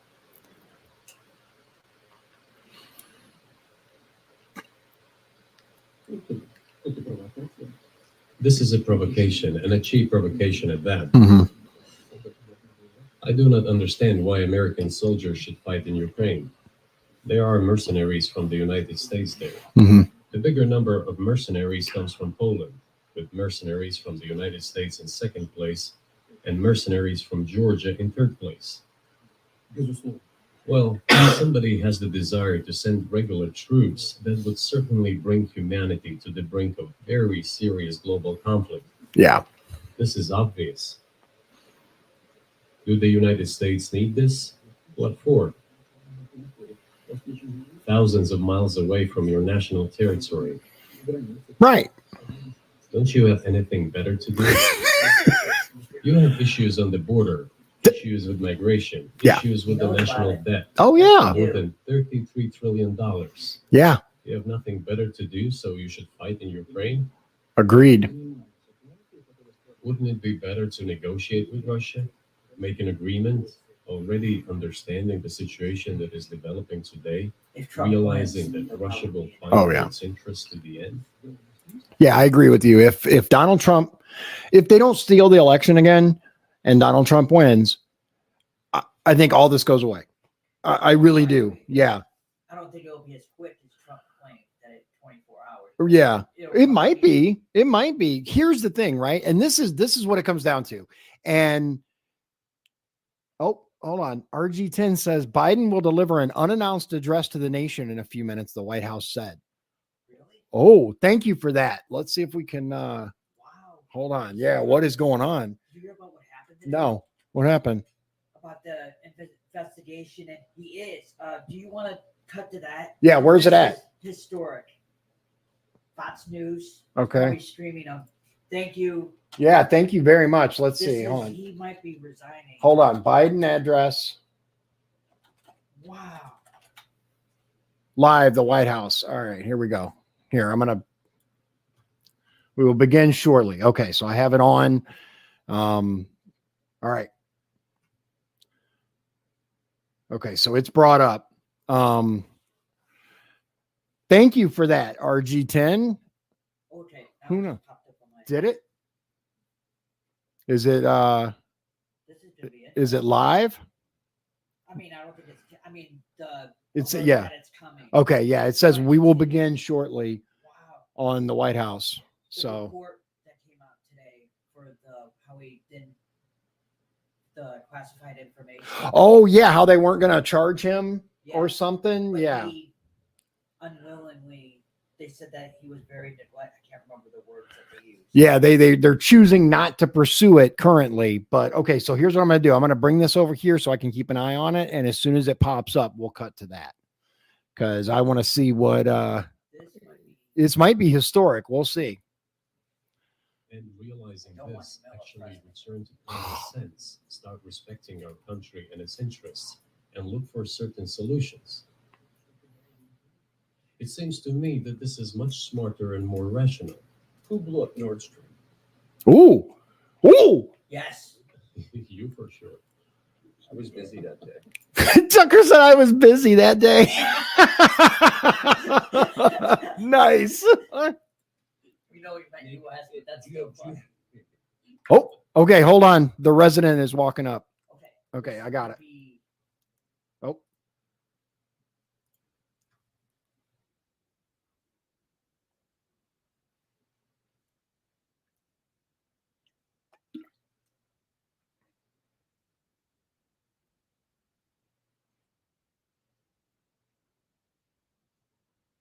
which is bull. Bull. Mm-hmm.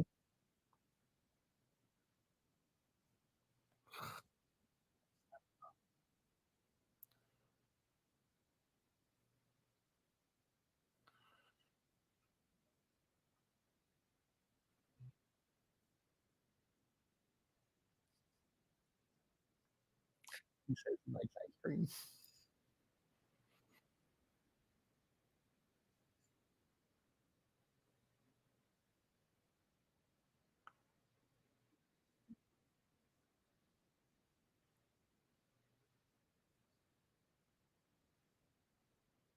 Yeah, the fact is you didn't have the right to do it.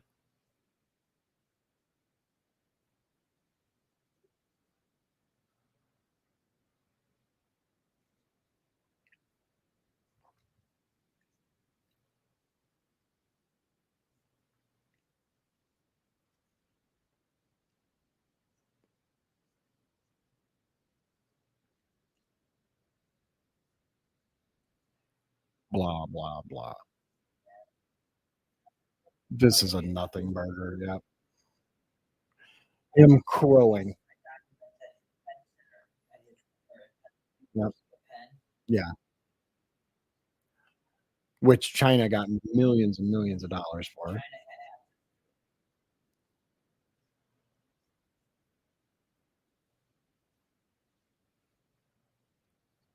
What?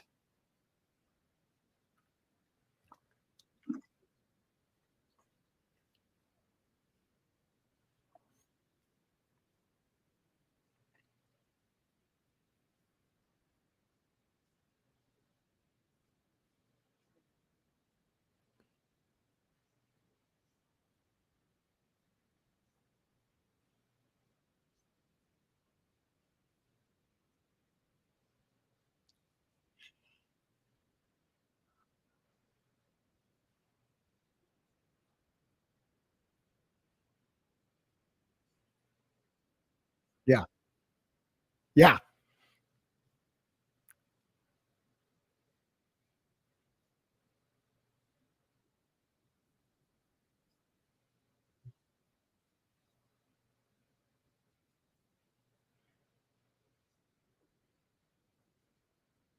Oh, here we go.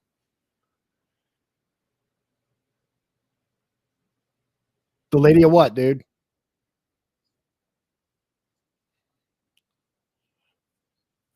Are you going to claim he died in Iraq again? I know. There was some very interesting language in that document about his memory. Did you see that or no? Yeah.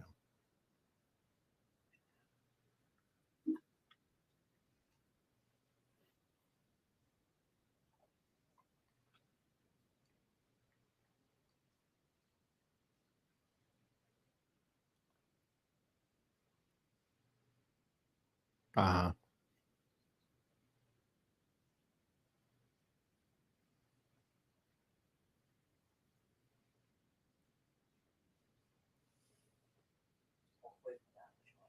Right.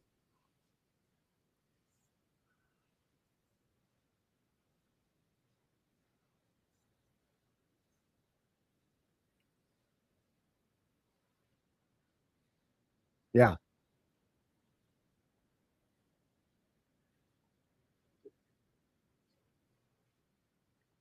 Brought it to its knees.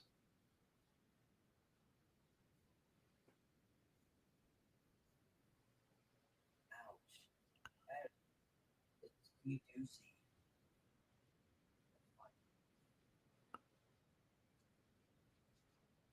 Oh, here we go. What does that have to do with?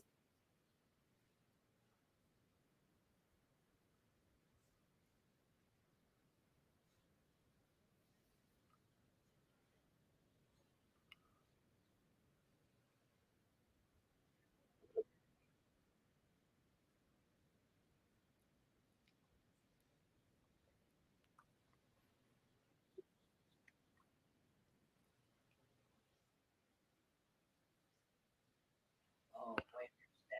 There you go. What about the pet center? Right. Oh, it's my staff's fault. It's my staff's fault.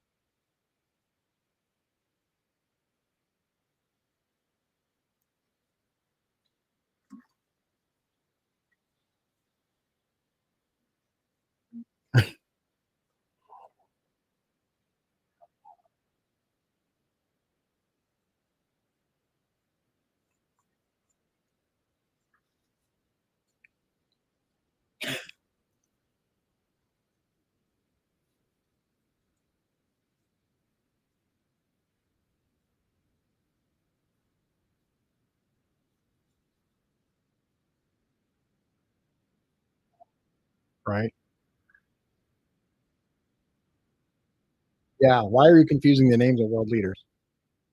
Yes, you did.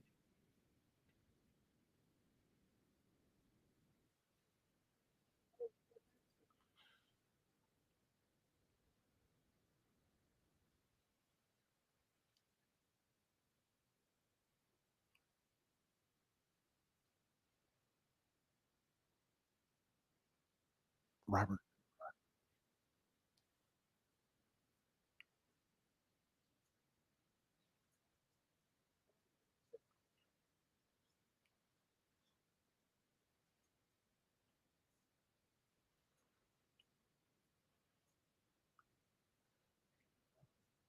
Right. What are you talking about, bro?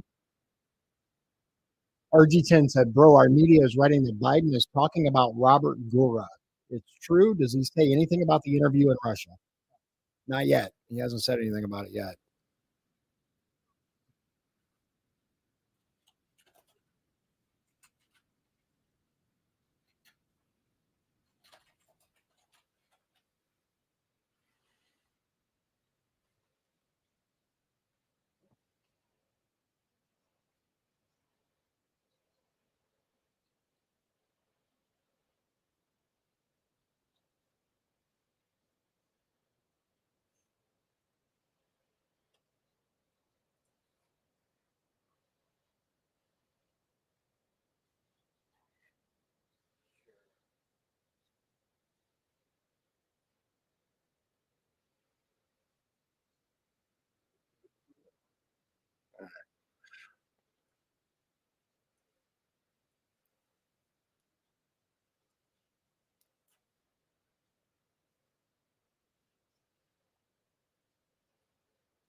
Ah, okay.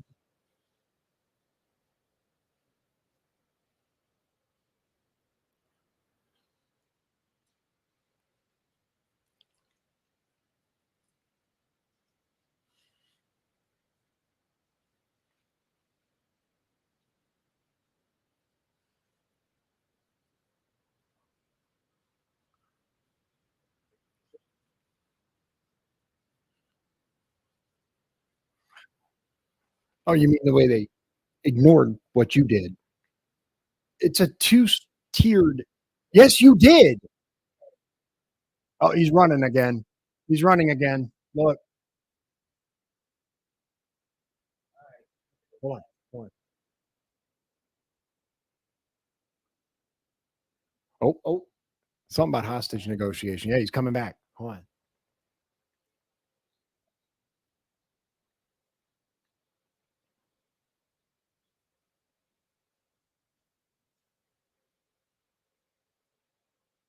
What? Oh, okay.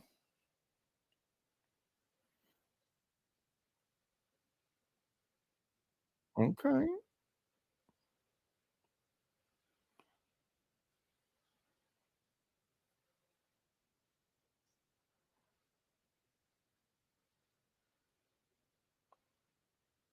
Mexico.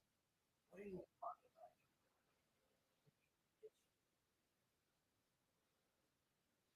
He said Mexico. Yeah.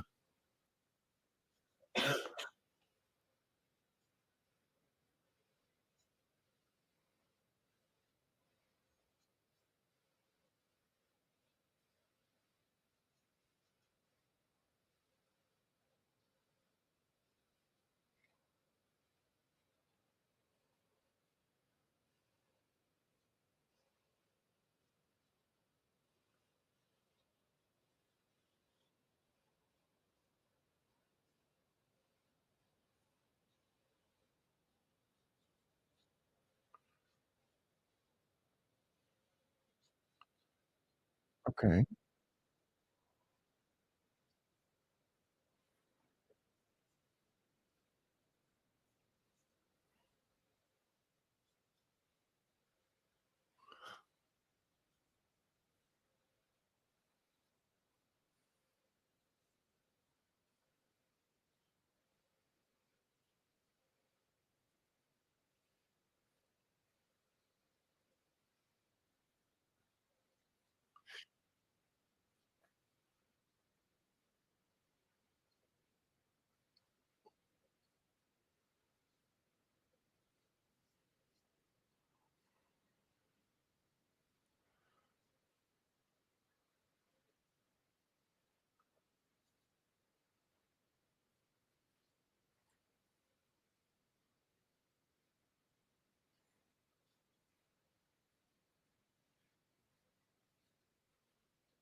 Wh- Oh,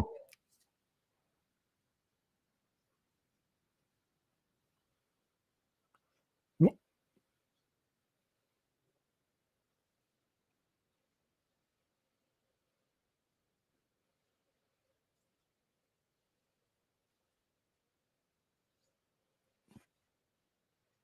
No idea what he's talking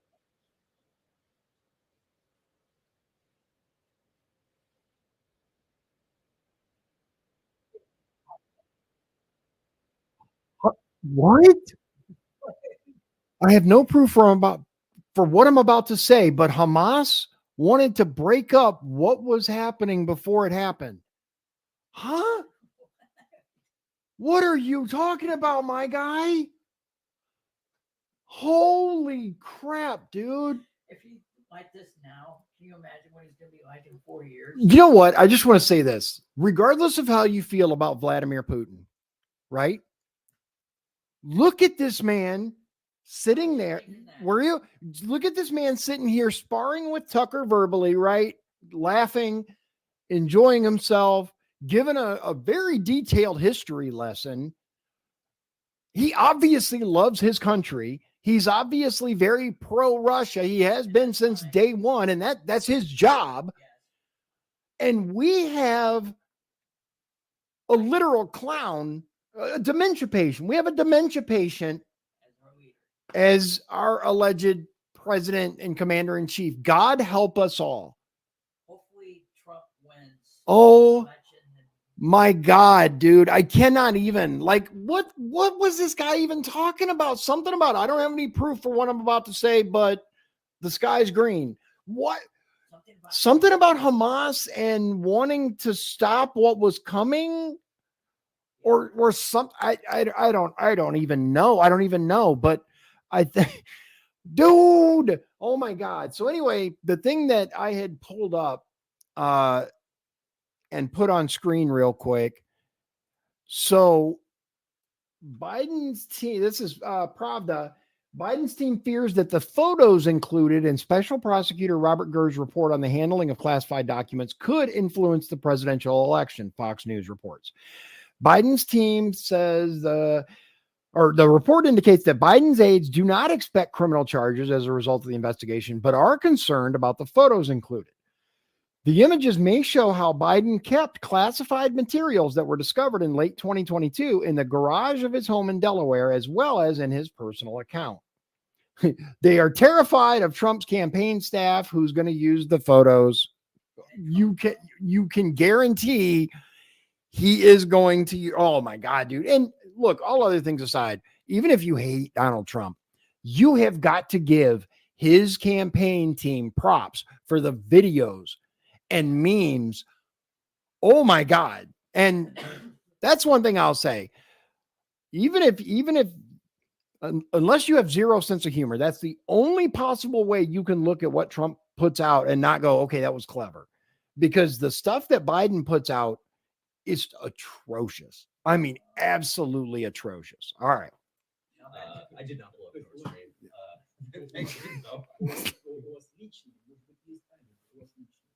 You personally may have an alibi, but the CIA has no such alibi. Oh, Do you yeah. have evidence that NATO or CIA did it? Ooh, This is Nord Stream too. Yep. Okay. Nord Stream. You know, I won't get into details, but people always say in such cases, look for someone who is interested. But in this case, we should not only look for someone who is interested, but also for someone who has capabilities. Because there may be many people interested, but not all of them are capable of sinking to the bottom of the Baltic Sea Yeah. and carrying out this explosion. Follow the money. Who profits, right? Like he said, and he makes a compelling point. Who benefits from the destruction of Nord Stream? They claimed Ukraine, but do they have the capabilities to do it? I don't think so either. The CIA could make it happen. These two components should be connected. Who is interested Mhm. and who is capable of doing it? Yeah. I'm confused. I mean, that's the biggest act of industrial terrorism ever. And it's the largest emission of CO2 in history. Okay, so if you had evidence, Climate change, bro. in your security services, rental services, you would, that NATO, the US, CIA, the West did this, why wouldn't you present it and win a propaganda victory?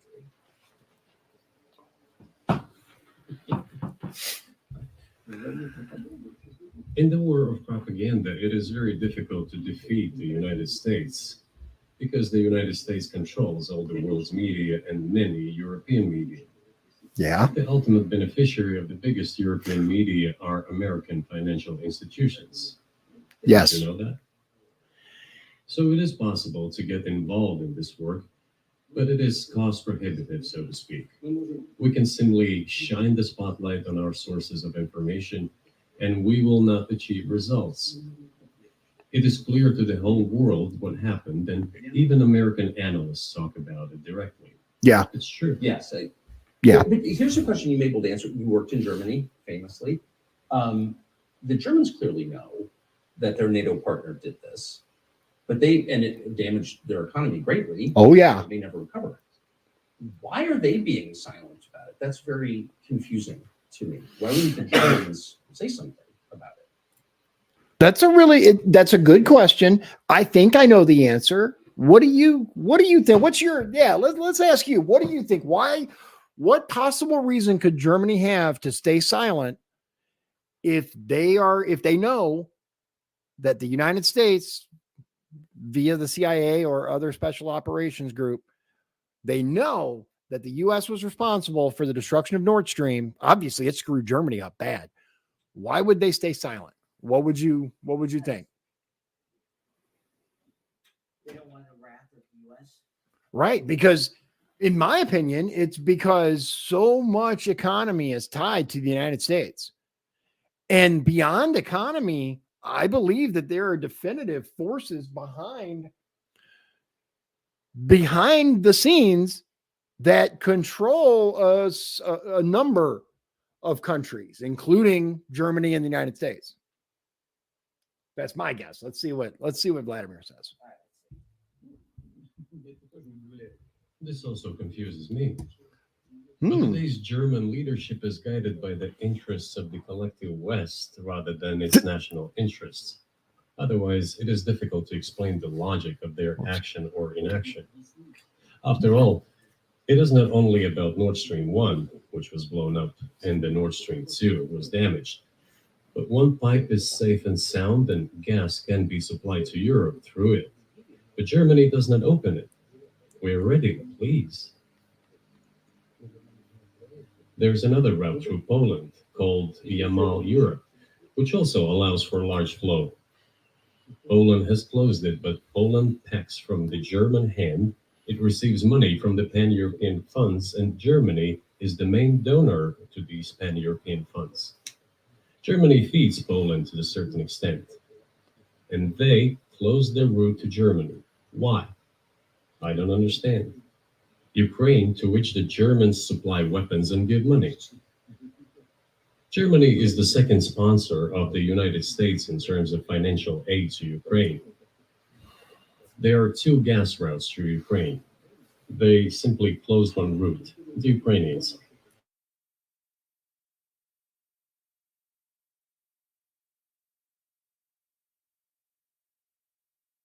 Look, guys, we give you money and weapons. Open up the valve, please. Let the gas from Russia pass through for us. We're buying liquefied gas at exorbitant prices in Europe, which brings the level of our competitiveness and economy in general down to zero. So you want us to give you money? Let us have the decent existence. Make money for our economy, because this is where the money we give you comes from. They refuse to do so. Why? Ask them. That is what is like in their heads. Those are highly incompetent people. So maybe the world is breaking into two hemispheres, one with cheap energy, the other without. And I want to ask you that. If we're now a multipolar world, obviously we are, can you describe the blocks of alliances? Who is in each side? Do you know? Listen, you have said that the world is breaking into two hemispheres. The human brain is divided into two hemispheres. One is responsible for one side of activities. The other one is more about creativity and so on. So ours RG10 asked, do you really have expensive gas now? There for a little while, it was insane. It was so expensive. It was over right at $4 a gallon there for a while. It has come down. One of the things that, I love this face. You see his current. Yeah, so I'm not sure about Europe, but here, yeah, it's come down, thankfully, but everything else is up. Everything else is through the roof. Even McDonald's, your so-called cheap fast foods are astronomical now. Everything has gone up under Biden. Everything. But it is still one and the same head. The world should be a single whole. Security should be shared rather than meant for the golden billion. That is the only scenario where the world could be stable, sustainable, and predictable. Until then, while the head is split in two parts, it is an illness, a serious adverse condition. It is a period of severe disease that the world is going through now. But I think that thanks to honest journalism, this work is akin to work of the doctors. This could somehow be remedied. Well, let's just give one example, the US dollar, which has kind of united the world in a lot of ways, maybe not to your advantage, but certainly to ours. Is that going away as the reserve currency that become the universally accepted currency? How have sanctions, do you think, changed the dollar's place in the world? Before he gets started, one of the things that I found interesting, I don't know if did you look at Tucker's intro, his trailer basically to this? One of the things that I found fascinating was he showed how he had gone into a store in Moscow, right? And all the shelves are full. Everything's good. We're being told that these sanctions against Russia, right, are supposed to basically cripple Russia. All their store shelves are full. And people are like, well, that's in Moscow. That's not, and I was looking on X, Twitter, and people from around the country in Russia are posting videos and pictures from their local supermarkets. And there's more stuff on their shelves than there are on ours. Like, it's what? Well, yeah, the flavorings are different, but they can't get, or they couldn't get certain flavors because of the sanctions and embargoes and whatnot. Okay, according to Liz, I don't know, my wife, off camera, she says that they weren't able to get certain flavorings due to the sanctions or whatever. But one thing that I found, like I said, very interesting is when I go to Meijer, which is a local supermarket here, to get something, there will be entire things that are not there. And that doesn't even, like, we got it pretty good here in Indiana. I'm not, I'm just going to say we got it pretty good, especially when you compare places like LA, San Francisco, New York. Though, like, the shelves are bare there. I've seen videos, and a lot of it is due to the unpunished theft that's going on, despite Gavin Newsom's claim that that's not happening, which don't believe your lying eyes, bro. But Anyway, To use the dollar as a tool of foreign policy struggle is one of the biggest strategic mistakes made by the U.S. political leadership. The dollar is the cornerstone of the United States power. I think everyone understands very well that no matter how many dollars are printed, they're quickly dispersed all over the world. yes. They're certainly not helping us here. Inflation in the United States is minimal. It's about 3 or 3.4%, Allegedly. which is, I think, totally acceptable for the U.S. Yeah. But It's they way won't up. stop printing. They can say whatever What they does the want. debt of $33 trillion tell us about? Right. It is about the emission.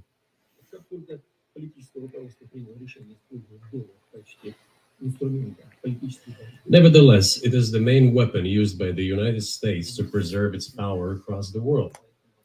As soon as the political leadership decided to use the US dollar as a tool of political struggle, a blow was dealt to this American power. I would not like to use any strong language, but it is a stupid thing to do and a grave mistake.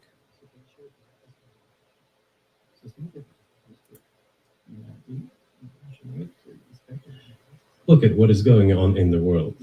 Even the United States allies are now downsizing their dollar reserves. Seeing this, everyone starts looking for ways to protect themselves. But the fact that the United States applies restrictive measures to certain countries, such as placing restrictions on transactions, freezing assets, etc., causes great concern and sends a signal to the whole world. What did we have here? Okay, so we got someone actually from Moscow who says brands left the country, but they just changed the name. The same products are imported to us through Turkey and the UAE. Everything remained the same, only a little more expensive. One of the things that I had heard this, but I hadn't had a chance to look it up. So the central bank, Russia has a central bank, but it's nationalized. Russia owns it. So it's not like here where it's foreign control. And that's something that I'd like to dive into another time. But in 2022, about 80% of Russian foreign trade transactions were made in US dollars and euros. Okay. US dollars accounted for approximately 50% of our transactions with third countries. Okay. Well, currently it is down to 13%. It wasn't us who banned the use of the US dollar. 13%. We had no such intention. It was decision of the United States to restrict our transactions in US dollars. Yeah. I think it is complete foolishness from the point of view of the interests of the United States itself and its taxpayers, as it damages the U.S. economy, undermines the power of the United States across the world. That is By the way, interesting. our transactions in yuan accounted for about 3%. That's the Chinese Today, currency. 34% of our transactions are made in rubles, and about as much, a little over 34% in yuan. Why did the United States do this? My only guess is self-conceit. They probably thought it would lead to full collapse, but nothing collapsed. Moreover, other countries, including oil producers, are thinking of and already accepting payments for oil in yuan. Do you even realize what is going on or not? Does anyone in the United States realize this? What are you doing? You're cutting yourself off. All experts say this. Yeah. Our leadership is Ask any anti-American. intelligent and thinking person in the United States what the dollar means for the U.S. But You're killing it with your own hands. I think that's I think it's a fair assessment. The question is what comes next, and maybe you trade one colonial power for another, much less sentimental and forgiving colonial power. I mean, is the BRICS, for example, in danger of being completely dominated by the Chinese economy in a way that's not good for their sovereignty? It's a good question. Good question. Yeah. I worry about that. Well, we have heard those boogeyman stories before. It is a boogeyman story. We're neighbors with China. You cannot choose neighbors just as you cannot choose close relatives. We share a border of 1,000 kilometers with them. This True. is number one. Second, we have a centuries-long history of coexistence. We're used to it. That's true too. Third, China's foreign policy philosophy is not aggressive. Its idea is to always look for compromise, and we can see that. Mhm. The next point is as follows. We're always told the same boogeyman story. And Boogeyman. here it goes again, through an euphemistic form, but it is still the same boogeyman story. The cooperation with I China like how he is says that. increasing. The pace at which China's cooperation with Europe is growing is higher and greater than that of the growth of Chinese-Russian cooperation. Ask Europeans, aren't they afraid? They might be, I don't know. But they are still trying to access China's market at all costs, especially now that they That's are true. facing economic problems. Chinese businesses are also exploring the European market. Do Chinese businesses have small presence in the United States?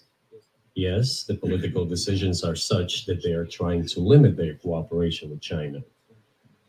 It is to your own detriment, Mr. Tucker, that you are limiting cooperation with China. You're hurting yourself. It is a delicate matter, and there are no silver bullet solutions, just as it is with the dollar. So, before introducing any illegitimate sanctions, illegitimate in terms of the Charter of the United Nations, one should think very carefully. For decision makers, this appears to be a problem. So you said a moment ago that the world would be a lot better if it weren't broken into competing alliances, if there was cooperation globally. Well, one of the reasons you don't have that is because the current American administration is dead set against you. Do you think if there were a new administration after Joe Biden that you would be able to reestablish communication with the U.S. government? Or does it not matter who the president is? Сейчас скажу, чтобы закончить предыдущий вопрос. I will tell you, but let me finish the previous thought. We, together with my colleague and friend, President Xi Jinping, set a goal to reach $200 billion of mutual trade with China this year. We have exceeded this level. According to our figures, our bilateral trade with China totals already $230 billion, and the Chinese statistics says it is $240 billion. One more important thing, our trade is well balanced, mutually complementary in high-tech, energy, scientific research and development. It is very balanced. As for BRICS, where Russia took over the presidency this year, the BRICS countries are, by and large, developing very rapidly. Mm-hmm. Look, if memory serves me right, back in 1992, the share of the G7 countries in the world economy amounted to 47%, whereas in 2022, it was down to, I think, a little over 30%. Wow. The BRICS countries accounted for only 16% in 1992, but now their share is greater than that of the G7. It has nothing to do with the events in Ukraine. This is due to the trends of global development and world economy, as I mentioned just now. Interesting. And this is inevitable. This will keep happening. It is like the rise of the sun. You cannot prevent the sun from rising. You have to adapt to it. Yeah. How do the United States adapt? With the help of force, sanctions, pressure, bombings, and use of armed forces. This is about self-conceit. Your political establishment does not understand that the world is changing under objective circumstances. And in order to preserve your level, even if someone aspires, pardon me, to the level of dominance, you have to make the right decisions in a competent and timely manner. Such brutal actions, including with regard to Russia and, say, other countries, are counterproductive. This is an obvious fact. It has already become evident. You just asked me if another leader comes and changes something. It is not about the leader. It is not about the personality of a particular person. Yeah, RG10 says Egypt, the UAE, Iran, and Ethiopia have also joined BRICS this year. Let's see how it will work. And, you know, I will say this. There are rumors. I have zero evidence of this, although I want to make that perfectly clear. But there's always a lot of rumors online, right? One of the rumors is that BRICS is going to be the foundation of a worldwide precious metal backed currency.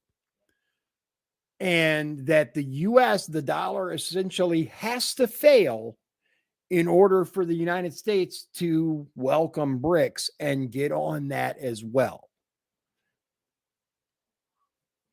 Interesting. I'm not going to say, you know, how I feel about that because I am no economist. I do not understand the various currencies and the way they play against each other and all that stuff. But if that's the case, I simply hope that those people who rely on the US dollar for, you know, food and rent and all these things, that they don't get shafted. Let's put it that way. I had a very good relationship with, say, Bush. I know that in the United States, he was portrayed as some kind of a country boy who does not understand much. I assure you that this is not the case. I think he made a lot of mistakes with regard to Russia, too. Yeah, I told you about 2008 and the decision in Bucharest to open the NATO's doors for Ukraine and so on. Yeah. That happened during his presidency. He actually exercised pressure on the Europeans. But in general, on a personal human level, I had a very good relationship with him. He was no worse than any other American or Russian or European politician. Makes I sense. assure you, he understood what he was doing as well as others. I had such a personal relationship with Trump as well. It is not about the personality of the leader. It is about the elite's mindset. Interesting. If the idea of domination at any cost, based also on forceful actions, dominates the American society, nothing will change. It will only get worse. But if, in the end, one comes to the awareness that the world has been changing due to the objective circumstances, and that one should be able to adapt to them in time, using the advantages that the US still has today, then perhaps something may change. Look, China's economy has become the first economy in the world in purchasing power parity. In terms of volume, it overtook the US a long time ago. Yeah. The USA comes second, then India, 1.5 billion people, and then Japan, with Russia in the 5th place. Yeah. Russia was the first economy in Europe last year, despite all the sanctions and restrictions. Is it normal from your point of view? Sanctions, restrictions, impossibility of payments in dollars, being cut off from SWIFT services, sanctions against our ships carrying oil, sanctions against airplanes, Yeah. sanctions in everything, everywhere. Yeah. It's a good The point. largest number of sanctions in the world which are applied against Russia. And we have become Europe's first economy during this time. That's a good The point. tools that the US uses don't work. Well, one has to think about what to do. Yeah. If this realization comes to the ruling elites, then yes, then the first person of the state will act in anticipation of what the voters and the people who make decisions at various levels expect from this person. Then maybe something will change. You're describing two different systems. You say that the leader acts in the interest of the voters, but you also say these decisions are not made by the leader, they're made by the ruling classes. You've run this country for so long, you've known all these American presidents. What are those power centers in the United States, Ooh. do you think? Name them. Who actually makes the decisions? Name them. Это Америка сложная страна, такая очень, с одной стороны, консервативная. Come on. I don't know. America is a complex country, conservative on one hand, True. rapidly changing on the other. It's not easy for us to sort it all out. Who makes decisions in the elections? Is it possible to understand this when each state has its own legislation? Each state regulates itself. Someone can be excluded from elections at the state level. It is a two-stage electoral system. It is very difficult for us to understand it. Certainly, there are two parties that are dominant, the Republicans and the Democrats. And within this party system, the centers that make decisions, that prepare decisions. Then, look, why, in my opinion, after the collapse of the Soviet Union, such an erroneous, crude, completely unjustified policy of pressure was pursued against Russia? After all, this is a policy of pressure. NATO expansion, support for the separatists in Caucasus, creation of a missile defense system. These are all elements of pressure. Pressure, pressure, pressure. Then dragging Ukraine into NATO is all about pressure, pressure, pressure. Why? I think, among other things, because excessive production capacities were created. During the confrontation with the Soviet Union, there were many centers created and specialists on the Soviet Union who could not do anything else. They convinced the political leadership that it is necessary to continue chiseling Russia, to try to break it up, to create on this territory several quasi-state entities, and to subdue them in a divided form, to use their combined potential for the future struggle with China. That is an interesting point that I wonder how many people have considered. During the Cold War, so many institutions, their entire focus was the Soviet Union, USSR, right? Protecting us from USSR. Our entire military might was based on defending us from Russia. I mean, many of our design decisions, our most advanced aircraft, look at the F-15, right? The F-15 was designed with a conflict with the Soviet Union in mind. Many of our top, technological marvels were done with the mind centered towards the USSR. And how many of these institutions post-Soviet breakup now have to find a new purpose? I would imagine that there are quite a few behind the scenes people that, like he says, we need to stay focused on this because they're still dangerous and push for that. So that's interesting. I didn't really consider that on a fundamental level till he said that. This is a mistake, including the excessive potential of those who worked for the confrontation with the Soviet Union. It is necessary to get rid of this. There should be new, fresh forces, people who look into the future and understand what is happening in the world. Yeah, RG10 says, and an accidental nuclear war almost occurred due to a mistake by Soviet intelligence. And there was one guy, I don't remember his name, but a hero, absolute hero, who said, no, something about this doesn't feel right. Did you read that story? Yeah. I don't remember his name. If you know his name, post it and I'll share it so everybody knows. But he literally saved the world because he was instructed to launch nuclear missiles against the United States because they thought we had launched against them. It's funny. Like if you look back in history, we have almost come to nuclear war multiple times. Look at how Indonesia is developing. 600 million people. Where can we get away from them? Nowhere. We just have to assume that Indonesia will enter. It is already in the club of the world's leading economies, no matter who likes it or dislikes it. True. Yes, we understand and are aware that in the United States, despite all the economic problems, the situation is still normal. Oh, here it is. Economy growing decent. Is his name Stanislav Petrov? Yep. Absolute legend. Yeah. RG10. At the same time you said I found it. RG10. Stanislav Petrov. Yeah. Look him up, ladies and gentlemen. If you have not heard of him, He should be a lot more famous than he is. He saved the world from nuclear annihilation. I kid you not. That is not an exaggeration. He saved the planet. All these little snowflakes that want to save the planet, this man did. Yeah, it happened in 1983. 1983, Stanislav Petrov, 1983. Look it up. The GDP is growing by 2.5%, if I'm not mistaken. But if we want to ensure the future, then we need to change our approach to what is changing. As I already said, the world would nevertheless change, regardless of how the developments in Ukraine end. Mhm. The world is That's changing. true. Yep.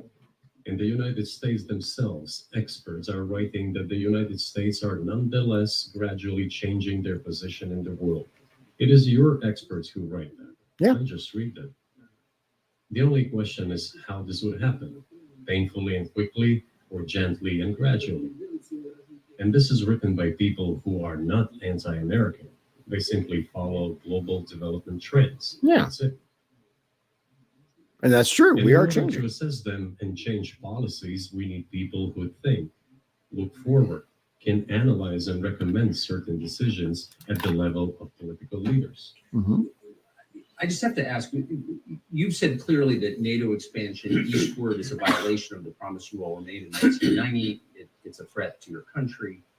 Right before you sent troops into Ukraine, the Vice President of the United States went to the Munich Security Conference and encouraged the President of Ukraine to join NATO. Do you think that was an effort to provoke you into military action? Mm. Просто нічого такого. Многократно предлагали.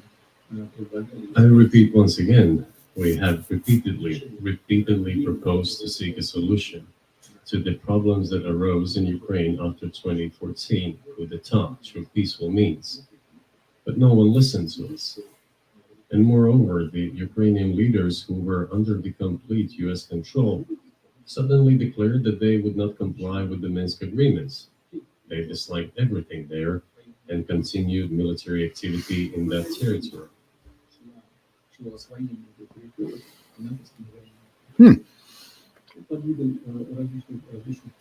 And in parallel, that territory was being exploited by NATO military structures under the guise of various personnel training and retraining centers. They essentially began to create bases there. That's all. Ukraine announced that the Russians were a non-titular nationality, while passing the laws that limit the rights of non-titular nationalities in Ukraine. Ukraine, having received all these southeastern territories as a gift from the Russian people, suddenly announced that the Russians were a non-titular nationality in that territory. That's Is that important. normal? A lot of people don't understand that. They don't really realize that. And I'm no expert, but I've read a little bit about it. And one of the things, most important things that I think we as a country need to realize, especially the people that are like keep funneling money to Ukraine, is one of the things Ukraine did was they said that people in Donbass and the southeast regions, who, by the way, are extremely close to Russia, and I mean that as more than location wise, like their history goes back many generations to Russia. They have friends, family that live right across the border in Russia, and Ukraine declared that you're not Russian. You can't be Russian. You're Ukrainian, and you have to basically disavow Russia. And that was a big thing with Crimea and then the Donbass region. All this put together led to the decision to end the war that neo-Nazis started in Ukraine in 2014. Hmm. Do you think Zelensky has the freedom to negotiate a settlement to this conflict?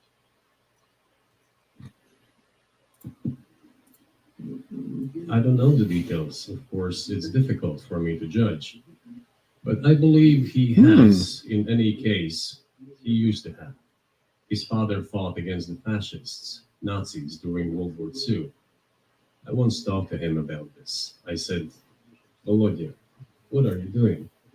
Why are you supporting neo-Nazis in Ukraine today, while your father fought against fascism? He That's a good was a question. frontline soldier. I will not tell you what he answered. This is a separate topic, and I think it's incorrect for me to do so. But as to the freedom of choice, why not?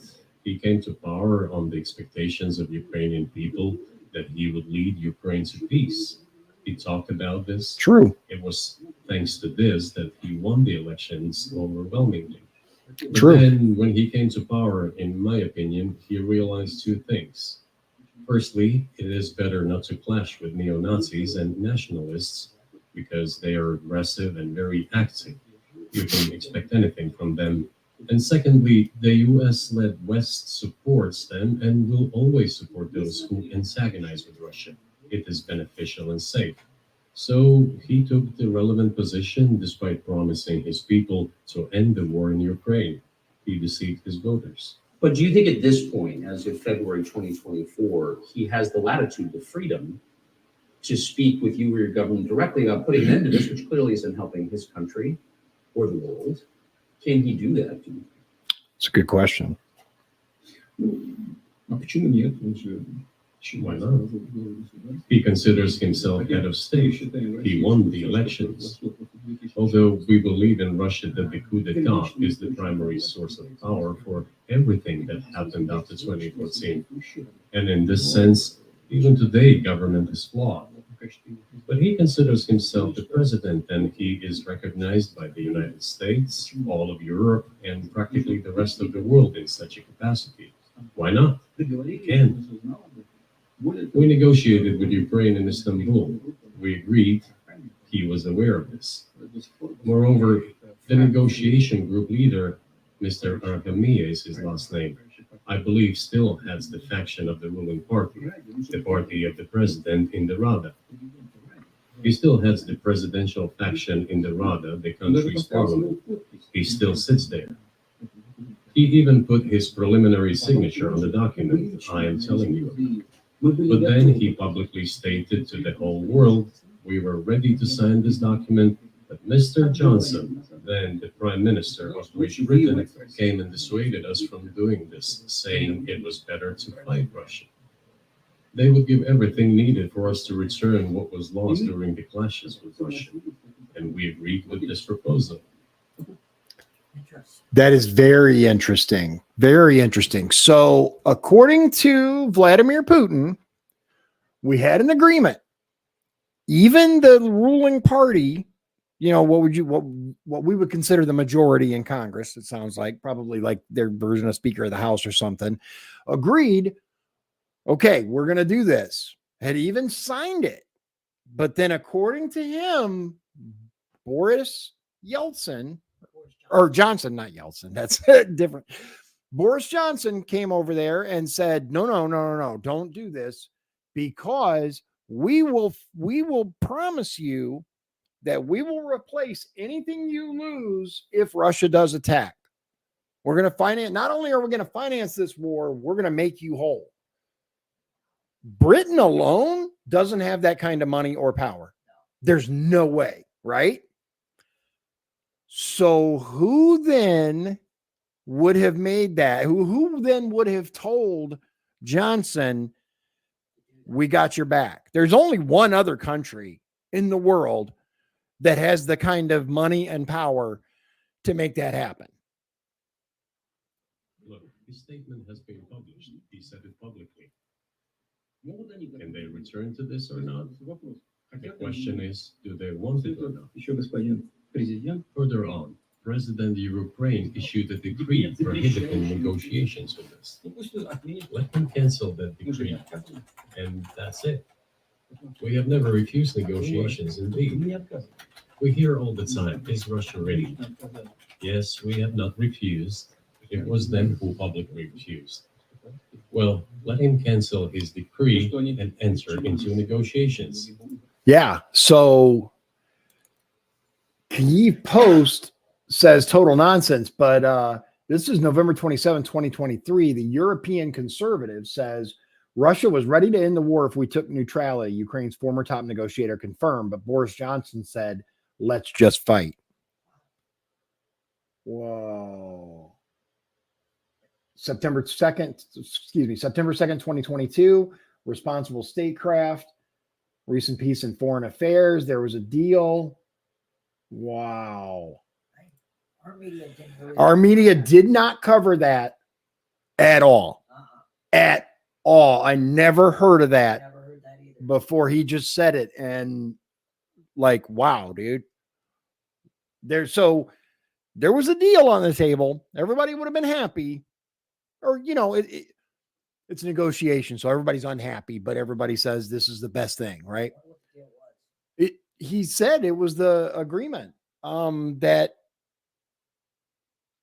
I'll have to look. The one that they would get rid of neo-Nazis and make some declarations that they never joined NATO, all that stuff. Yeah, there was an agreement. The one where France and the three other countries had attended and backed it. I forget the name of it, but If any land was negotiated with that too. I think so. I think the Southeast Territory basically was going to go to, for sure they were going to get Crimea, but I'm not sure about Donbass and the other one. But they would keep Crimea, and there would be these other agreements. He talked about it earlier.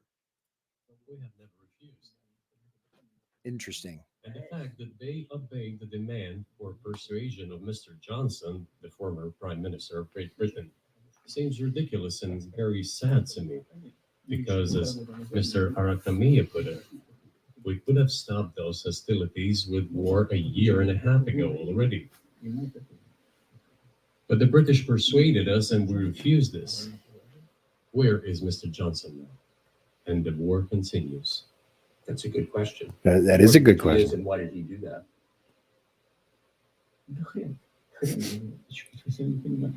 Hell knows. I don't understand it myself. There was a general starting point. For some reason, everyone had the illusion that Russia could be defeated on the battlefield. Mhm. Because of arrogance, because of a pure heart, but not because of a great mind. Do you remember? So Russia, especially those of you watching from Moscow, may not realize, but the American media, when the war in Ukraine was first kicking off, right? They talked about the Russian might, right? And how this would probably be a very short war and they were going to crush Ukraine, right? Yeah. Within a day or two, the entire narrative changed, and it was, look how bad the Russian military is. Their tanks are falling apart. This is going on. That's going on. It'll be a short war, but that's because Ukraine's going to win. They completely flipped the script. Now here we are, years later, 2 years later, and it's still going on. You've described the connection between Russia and Ukraine. You've described Russia itself a couple of times as orthodox. That's central to your understanding of Russia. You said you're orthodox. What does that mean for you? You're a Christian leader by your own description. So what effect does that have on you? It's a good question. You know, as I already mentioned, in 988, Prince Vladimir himself was baptized following the example of his grandmother, Princess Olga. And then he baptized his squad. And then gradually, over the course of several years, he baptized all the Rus. It was a lengthy process, from pagans to Christians. It took many years. But in the end, this orthodoxy, Eastern Christianity, deeply rooted itself in the consciousness of the Russian people. When Russia expanded and absorbed other nations who profess Islam, Buddhism, and Judaism, Russia has always been very loyal to those people who profess other religions. This is her strength. This is absolutely clear.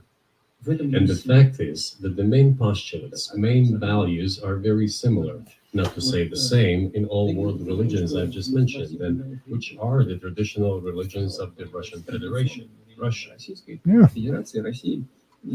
Yeah, regardless of how you feel about Putin, especially here, because there's so much noise, right, about who he is and what he's done. My understanding is that Russia is extremely free religiously. You know, he very much values religious freedom, and it's interesting because he's never portrayed that way by our media ever. By the way, Russian authorities were always very careful about the culture and religion of those people who came into the Russian Empire. Вот. Это все. This, in my opinion, forms the basis of both security and stability of the Russian statehood. All the peoples inhabiting Russia basically consider it their motherhood. If, say, people move over to you or to Europe from Latin America, an even clearer and more understandable example, people come, but yet they have come to you or to European countries from their historical homeland. And people who profess different religions in Russia consider Russia their motherland. They have no other motherland. That's true. We are together. This is one big family, and our traditional values are very similar. I've just mentioned one big family, but everyone has her own family. And this is the basis of our society.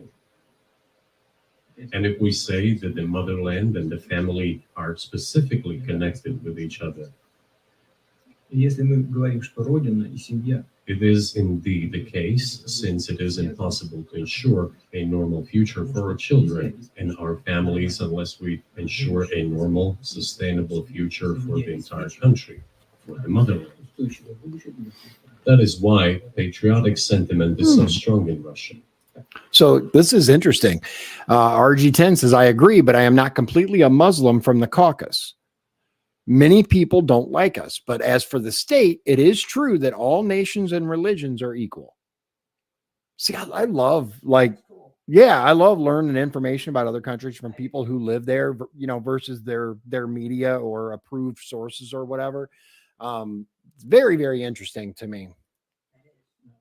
Can I say that the one way in which the religions are different is that Christianity is specifically a nonviolent religion. Jesus says, turn the other cheek, don't kill. How can a leader who has to kill in any country, how can a leader be a Christian? How do you reconcile that to yourself? Interesting. It is interesting, but one thing that a lot of people get wrong about Christianity, and this is actually in the original translation, it does not say do not kill. The 10 Commandments, it is not thou shalt not kill. It is thou shalt not murder, which is a very, very clear distinction, in my opinion, between self-defense and, you know, protecting others and just wanton killing. It's a distinction that has been used many a times to attempt to make Christians turn the other cheek, such as it is, and allow genocide and other things. It's been misconstrued for a very long time.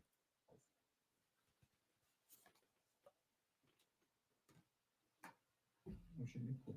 Если речь идет о защите себя и своих. It is very easy when it comes to protecting oneself and one's family, one's homeland. Yep. We won't attack anyone. Есть перевороты. Сначала были. When did the developments in Ukraine start? Since the coup d'etat and the hostilities in Donbass begun, that's when they started. Okay. And we're protecting our people, ourselves, our homeland, and our future. Она не во внешних проявлениях. As for religion in general, Головой в пол. you know, it's not about external manifestations. It's not about going to church every day or banging your head on the floor. Человек ориентирован. It is in the heart. And our culture is so human-oriented. Dostoevsky, who was very well known in the West and the genius of Russian culture, Russian literature, spoke a lot about this, about the Russian soul. Русский человек, российский человек, он думает больше о вечном, больше о ценности. After all, Western society is more pragmatic. Russian people think more about the eternal, about moral values. I don't know, maybe you won't agree with me, but Western culture is more pragmatic after all.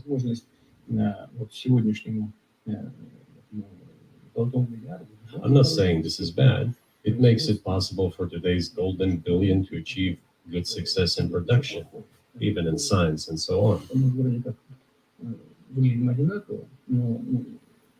There's nothing wrong with that. I'm just saying that we kind of look the same. But our minds So are do you built a see little the different. supernatural at work as you Hmm. look out across what's happening in the world now? Do you see God at work? Do you ever think to yourself, these are forces that are not human? Ooh, that's a good question. Да нет, я, честно говоря, так не думаю. Я думаю о том, что No, to be honest, I don't think so. развивается по своим внутренним. My opinion is that the development of the world community is in accordance with inherent laws, and those laws are what they are. Так было всегда в истории человечества. It's always been this way in the history of mankind. 20 Some minutes nations left. and countries 20 minutes rose, left. became stronger and more numerous, and then left the international stage, losing the status they had accustomed to. Начиная There's probably no need for me to give examples, but we could start with the Genghis Khan and horde conquerors, the Golden Horde, and Yeah. then end with the Roman Empire. It seems that there has never been anything like the Roman Empire in the history of mankind. варвар постепенно накапливались. Nevertheless, the potential of the barbarians gradually grew, as did their population. True. In general, the barbarians were getting stronger and begun to develop economically, as we would say today. Экономически они стали укрепляться. This eventually led to the collapse of the Roman Empire and the regime imposed by the Romans. I'm going to stop it real quick because one of the misunderstood reasons for the collapse of the Roman Empire that I actually just recently learned is actually because the Roman Empire started heavily taxing, and the roads, like they would conscript their military or pay their military to go create a road, and then they would see these barbarians being able to use the roads. Enlistment dropped. It's very parallel to what we see going on now in our society. Yeah. It's if you look into it, it's fascinating, and it's like, oh boy. However, it took 5 centuries for the Roman Empire to fall apart. Yeah. The difference with what is happening now Процессы изменений. is that all the processes of change are happening at a much faster pace than in Roman times. Yeah. So when does the AI empire start, do you think? Mm. Да. Всё-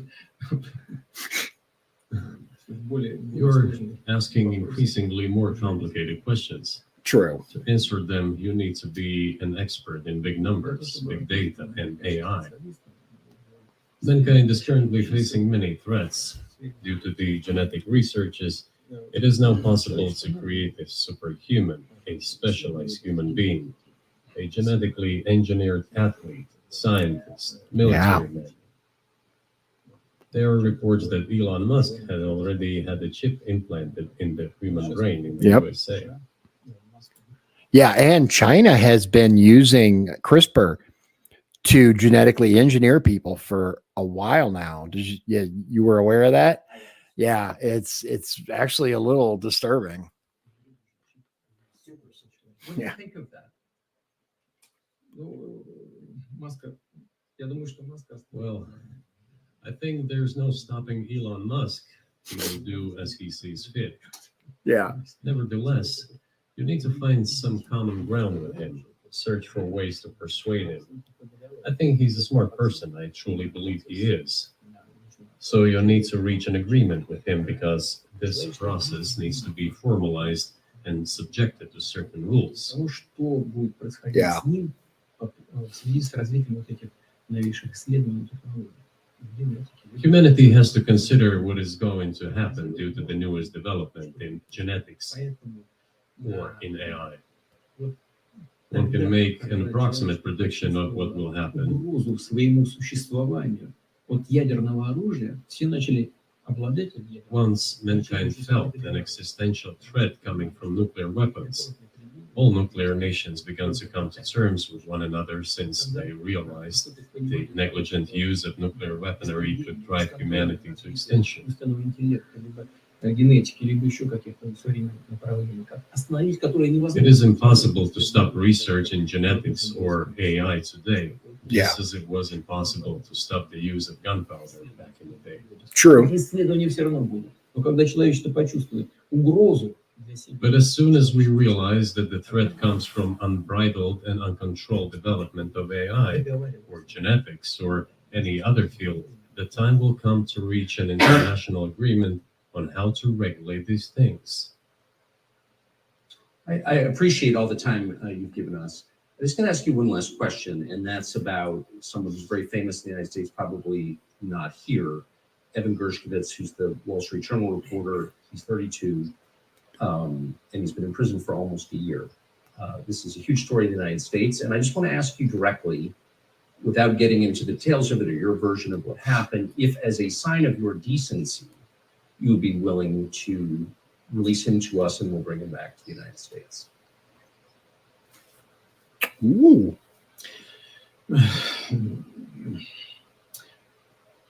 мы столько сделали жестов доброй воли, что, мне кажется, мы исчерпали все. We have done so many gestures of goodwill out of decency that I think we have run out of them.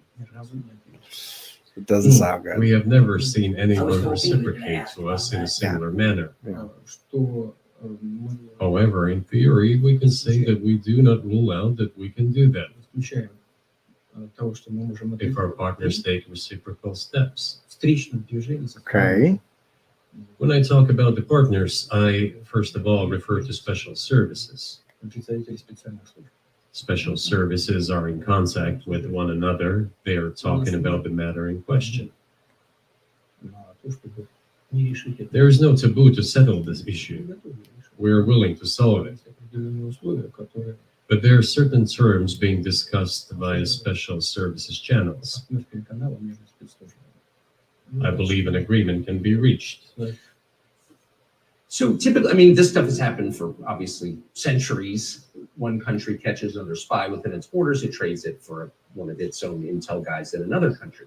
I think what makes it, and it's not my business, but what makes this different is the guy's obviously not a spy, he's a kid. And maybe he was breaking your law in some way, but he's not a super spy, and everybody knows that. And he's being held hostage in exchange, which is true. With respect, it's true, and everyone knows it's true. So maybe he's Good in a for you, different Tucker. category. Maybe it's not fair to ask for somebody else in exchange for letting him out. Maybe it degrades Russia to do that.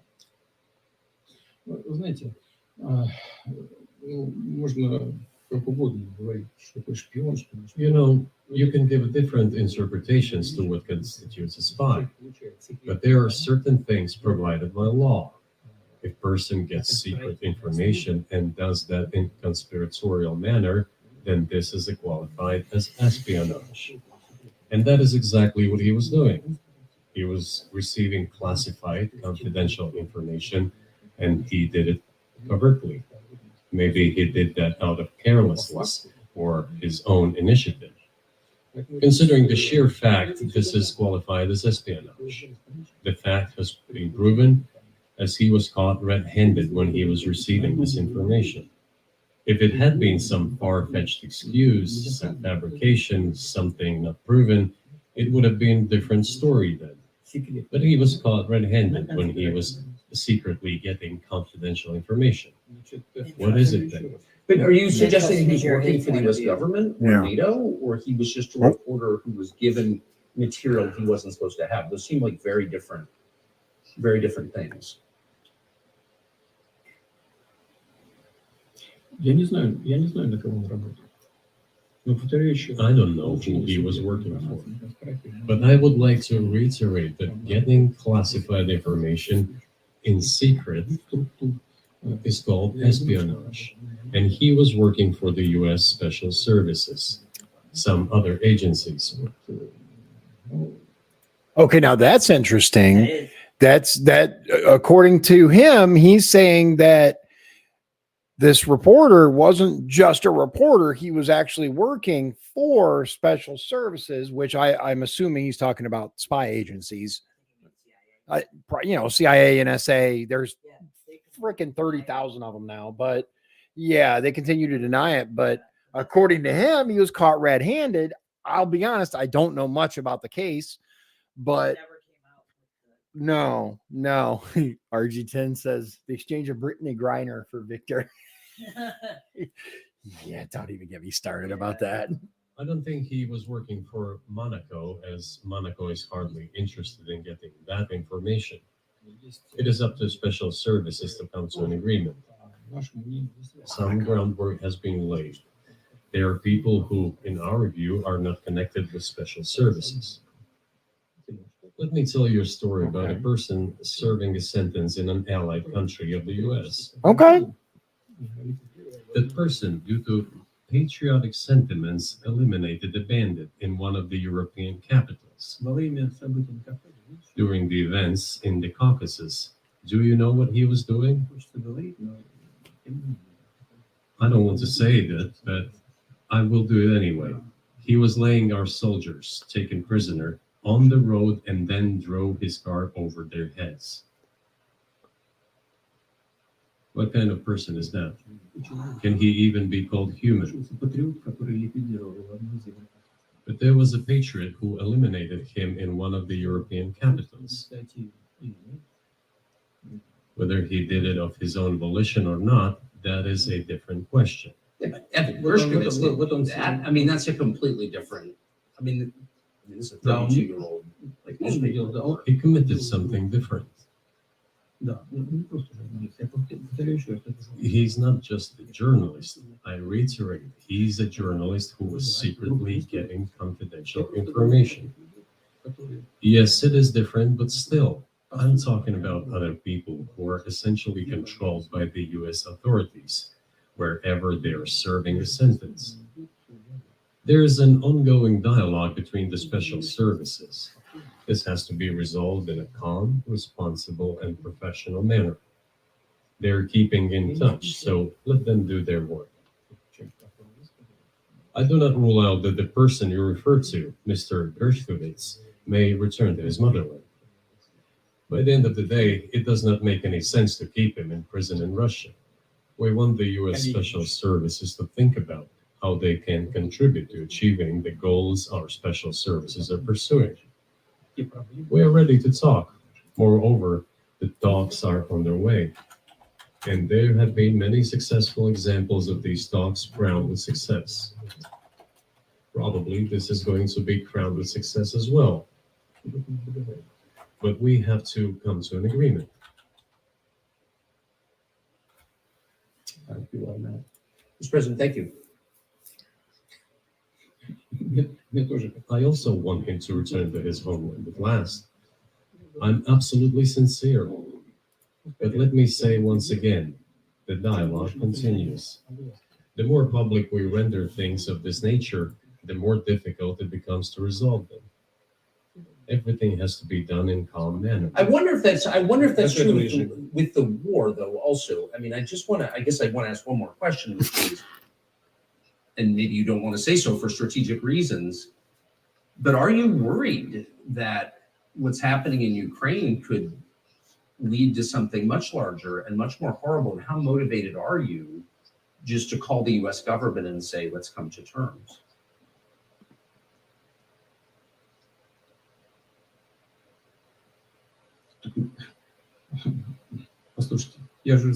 I already said that we did not refuse to talk. We are willing to negotiate. It is the Western side, and Ukraine is obviously a satellite state of the U.S. At this point, yeah. I do not want you to take it as if I'm looking for a strong word or an insult, but we both understand what is happening. The financial support, 72 billion US dollars, was provided. Germany ranks second, then other European countries come. Dozens of billions of US dollars are going to Ukraine. Yeah. There's a huge influx of weapons. Mm-hmm. In this case, you should tell the current Ukrainian leadership to stop and come to negotiating table, rescind this absurd decree. We did not refuse. Sure, but you already said it. I didn't think you meant it as an insult because you already said correctly. It's been reported that Ukraine was prevented from negotiating a peace settlement by the former British Prime Minister acting on behalf of the Biden administration. So, of course, they're a satellite. Big countries control small countries. That's not new. Yeah, Tucker just confirmed it. RG10 said 72 billion is crazy. It's every time we turn around, like literally every time we turn around, our Congress wants to send them more money. Like every time. Now there was again, I don't know if it was reported where you're at, but we just had this supposed border deal that they tried to shove through. And the American people went, you better not, because there was a tiny amount of money for the border and then like another 60 billion for Ukraine. And so what they did was they dropped the border from it and just voted to send money. They're like, okay, we just won't pretend. And we're like, okay, well, thank you for, not pretending, but yeah. And that's why I asked about dealing directly with the Biden administration, which is making these decisions, not President Zelensky of Ukraine. Если администрация Зеленского на Украине отказалась от переговоров, Well, if the Zelensky administration in Ukraine refused to negotiate, I assume they did it under the instruction from Washington. If Washington believes it to be the wrong decision, let it abandon it. Let it find a delicate excuse so that no one is insulted. Let it come up with a way out. It was not us who made this decision, it was them. So let them go back on it. That is it. However, they made the wrong decision, and now we have to look for a way out of the situation to correct their mistakes. They did it, so let them correct it themselves. We support this. So I just want to make sure I'm not misunderstanding what you're saying. I don't think that I am. I think you're saying you want a negotiated settlement to what's happening in Ukraine.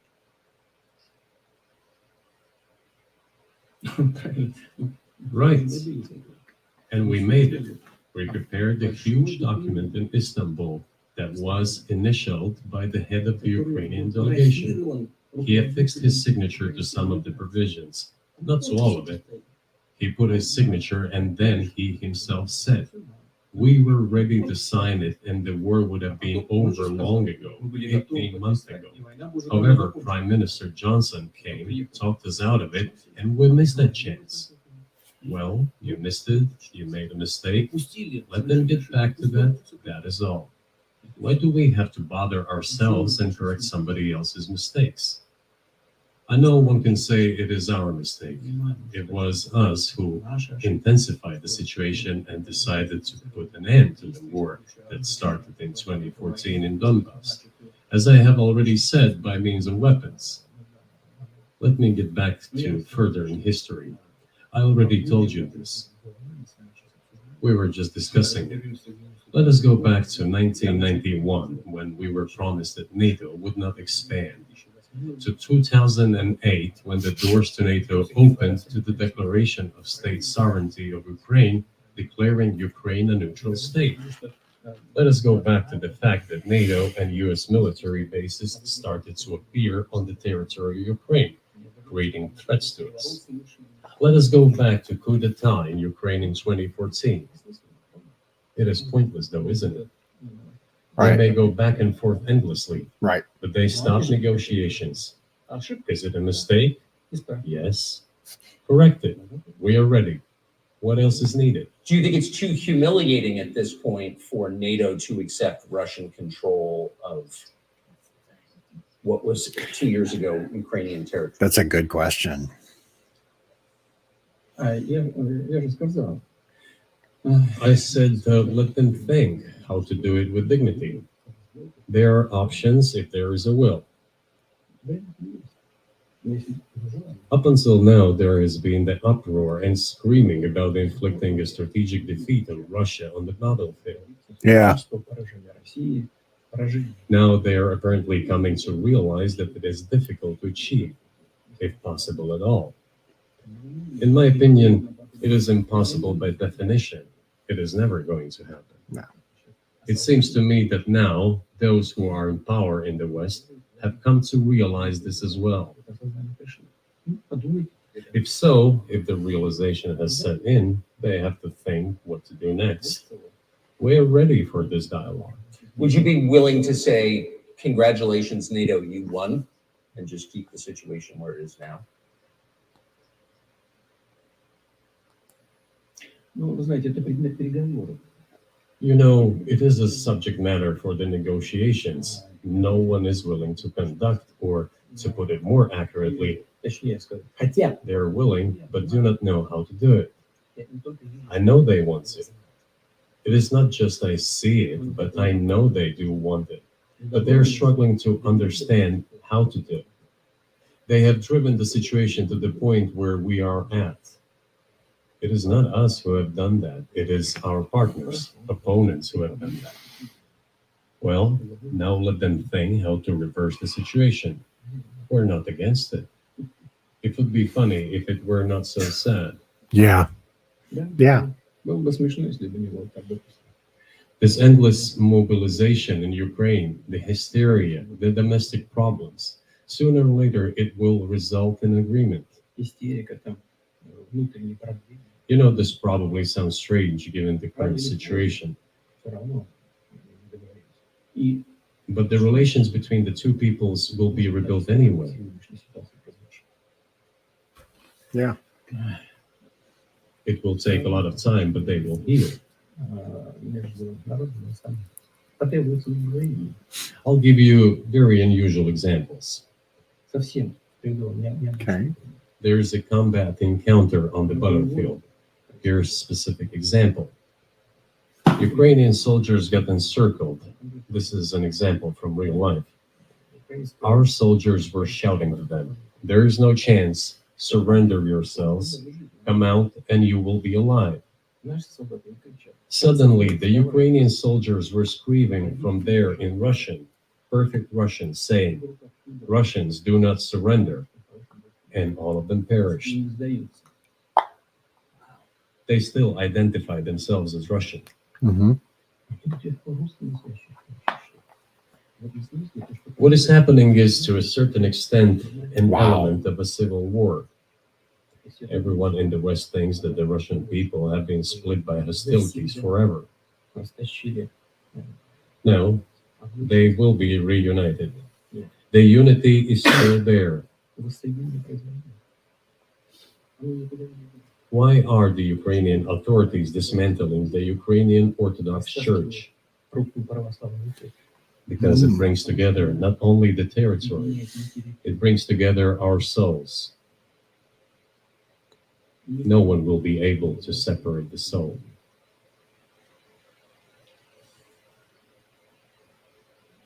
Shall we end here, or is there anything else?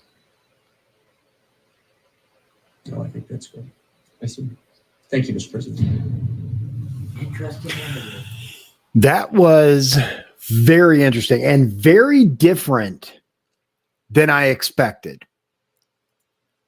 I really thought that there was going to be some of it, yeah. But before we discuss much of it, it's already like really late, so we're not going to do too much. But RG10 said there was an option that the eastern part of Ukraine would join NATO, but the western part would not. It sounds crazy, but it's been discussed.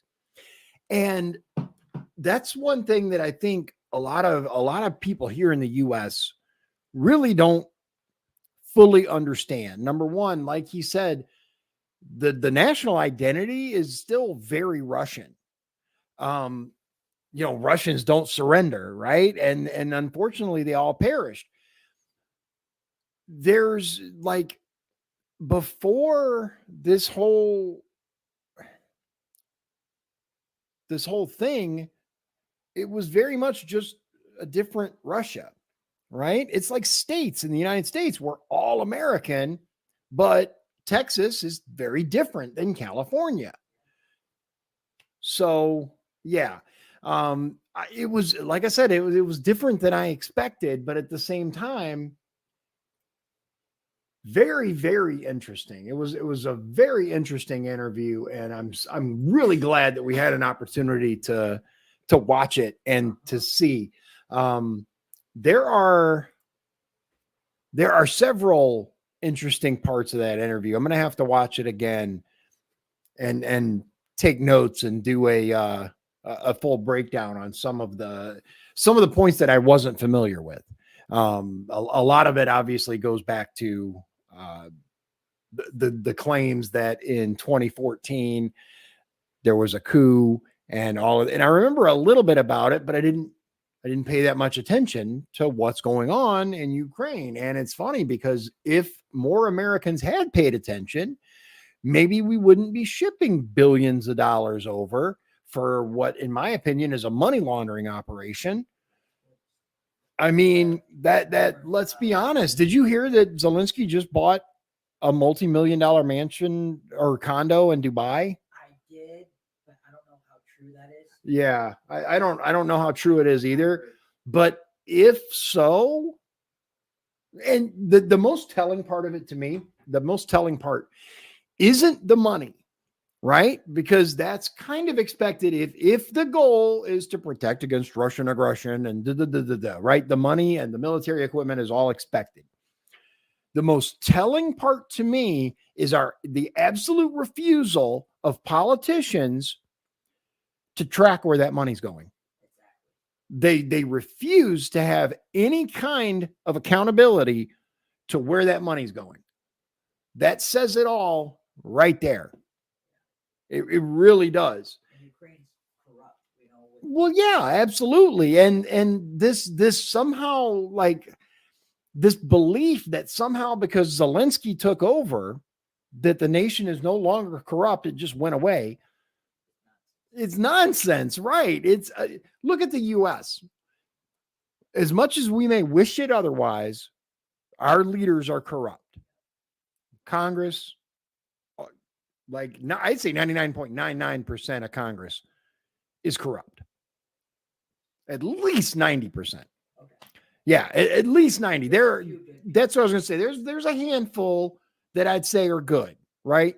But the majority, the vast, overwhelming majority, are straight up corrupt, right? The swamp. Yeah, the swamp, exactly. Trump has talked about it over and over and over.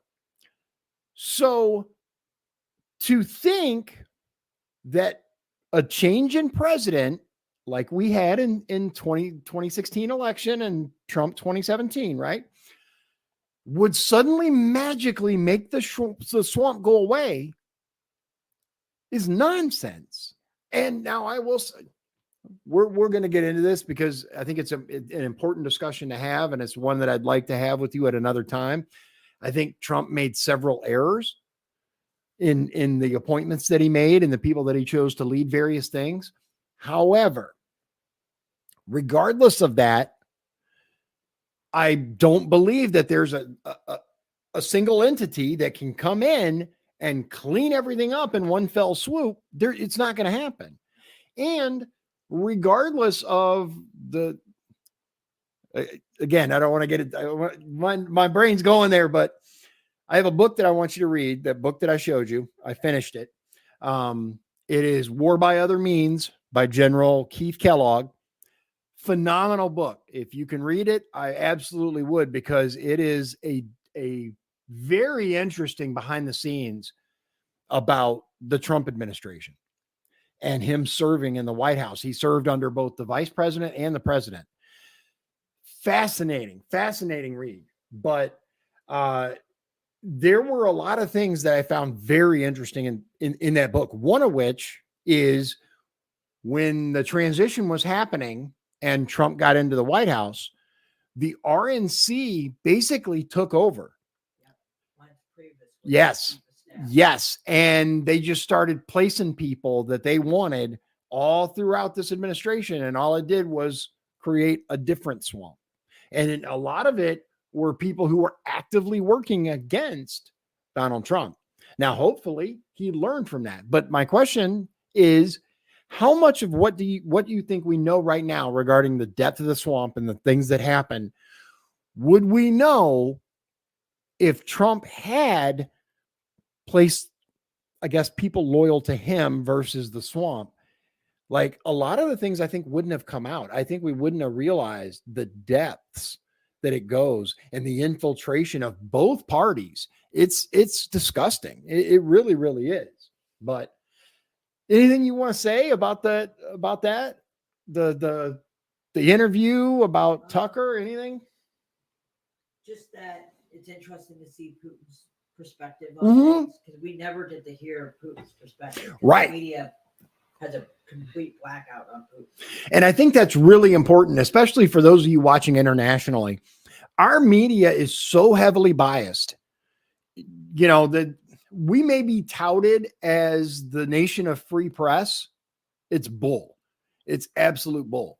Before the war in Ukraine, I used to watch Russia state TV. Mhm. Not necessarily, I didn't agree with a lot of Right. stuff, but I just like to see what their perspective was. Well, that's completely blacklisted. Yeah, you can't even watch most of, like, Pravda is blocked straight up. You can't watch Pravda at all here. And RT is even censored in many, many browsers, many locations. You can't even see what they want to say. So it was nice to see Putin talking. It was. And also, I'm not a fan of Putin, but I don't like Zelensky either. So Zelensky's a clown. He is. I fully believe he is wholeheartedly, beyond a shadow of a doubt, controlled deep state. And one thing I will say about Putin, I might not like him, and I don't support him ever, but at least he puts Russia first. Like, That's he it. tends to always put Russia. Right. Zelensky doesn't seem to put Ukraine first. Right. Absolutely. And that's one of the things that have been very, very, like I mentioned earlier with, the resident in chief tottering off the stage.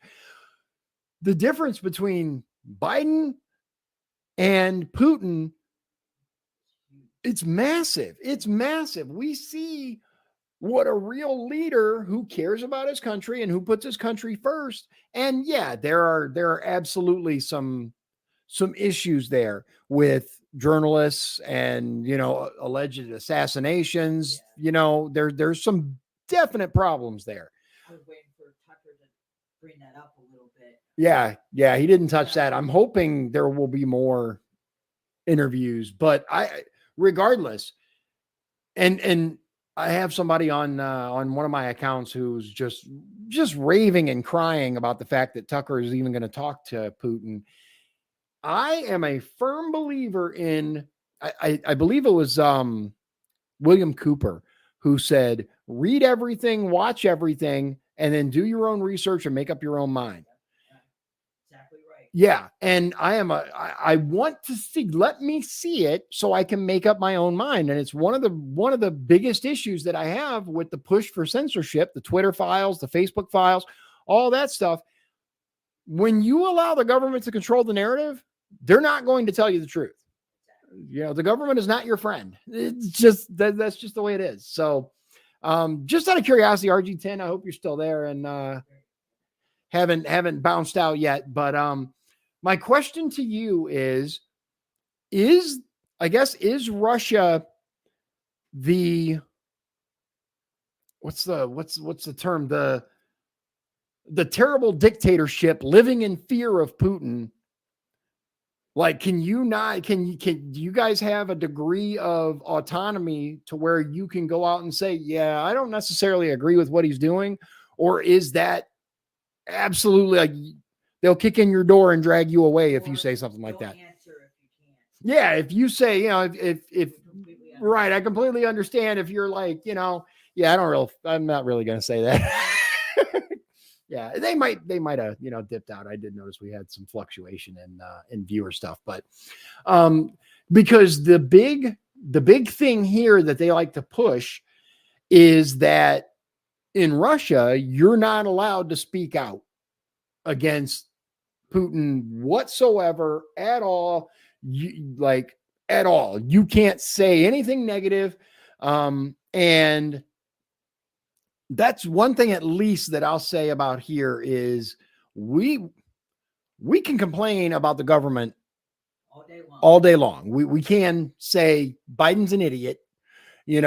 you know, what's the clip? My butt's been wiped, right? You can say what you want. Now, when you start sharing stories, though, that go against the government narrative on certain subjects, then that's, you know, when you're talking about medical treatments or certain other things, then that sometimes can. And then one more thing about the comparison between Biden and Putin was that there's also rumors that Putin's ill. And during the Yeah, he didn't seem sick at all. Not at all. Because, yeah, we were being told I would say every 6 months, there's another story about how he has cancer. Yeah. Yeah. That he's very sick, very ill. He's in the hospital. He's about to die. And there's a story that they had 6 months ago where he fell down the stairs and cracked. Right. Yeah. That allegedly he fell down the stairs and yeah. Well, He looked fine. Like, he looked in great shape. Now, to be fair to Biden, he looked really strong comparatively in that interview. Like, compared to some of the other bumbling moments he's had where he's like, what? Now, at the same time, I distinctly heard that man say Mexico. I did too. He can try to spin it however they're going to try to spin it, because you know they do. I heard him say the border of Mexico when he was talking about Israel and Gaza. I heard that too. Yeah, I heard Mexico. So Both went, what? right, Mexico. What are you even talking about? But yeah, I didn't expect the Biden thing, so that took up a good chunk of time that made this take a significant amount of time longer. But what do you know your schedule yet for next week? I do not. Okay. So We'll let you know let me know what your schedule is, and we will line up another face-to-face, which I really enjoy. This is fun. Yeah, it's a good time. So with that, ladies and gentlemen, I hope you have a wonderful evening. Thank you for joining us. If you want to see the video yourself, I meant to It's on Tucker's website. yeah, which is tuckercarlson.com, right? Okay. I thought so. I'm gonna let's see here. I think I actually closed it. Let me get just to make sure.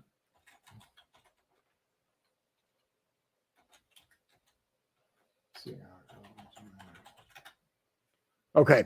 Yeah. So if you go to tuckercarlson.com, it's right there, like on the homepage, on the splash page. It's right there. You can click watch now. And there's the after the Putin interview, which I may watch myself, but yeah, I'm really happy. Let's see here. Oh, RG. Did he write? Oh, wait. Yeah, he did say something. He said, it's almost 6 a.m. in Russia, but no one slept because of the interview. Thank you for the stream. It was very interesting. I hope this will all end. I wholeheartedly agree. RG10 says, I would really like to come to you for the 2026 World Cup. We are not enemies of each other. We must create peace. I wholeheartedly agree with that. And it's something that I have personally wondered about, especially since the fall of the Soviet Union, right? That's what they call it. The big split, right? Why do we still get fed the narrative that the US and Russia are enemies? Because we are like fundamentally alike. Very, very much alike. And if you do come out here for the World Cup, by all means, let me know. I'd love to meet you in person. That'd be awesome. Yeah, that'd be awesome. So with that, ladies and gentlemen, have a great evening. God bless you. God bless Indiana, and God bless the United States of America. And in this case, God bless the Russian people. If you'd like to support the show, please visit our Patreon at patreon.com/Dion's Daily Dose. This has been Dion's Daily Dose, hosted by Dion Bergeron. Executive producers, Shawn Holgram and Michael Beebe. Copyright 2024. Dion's Daily Dose, all rights reserved.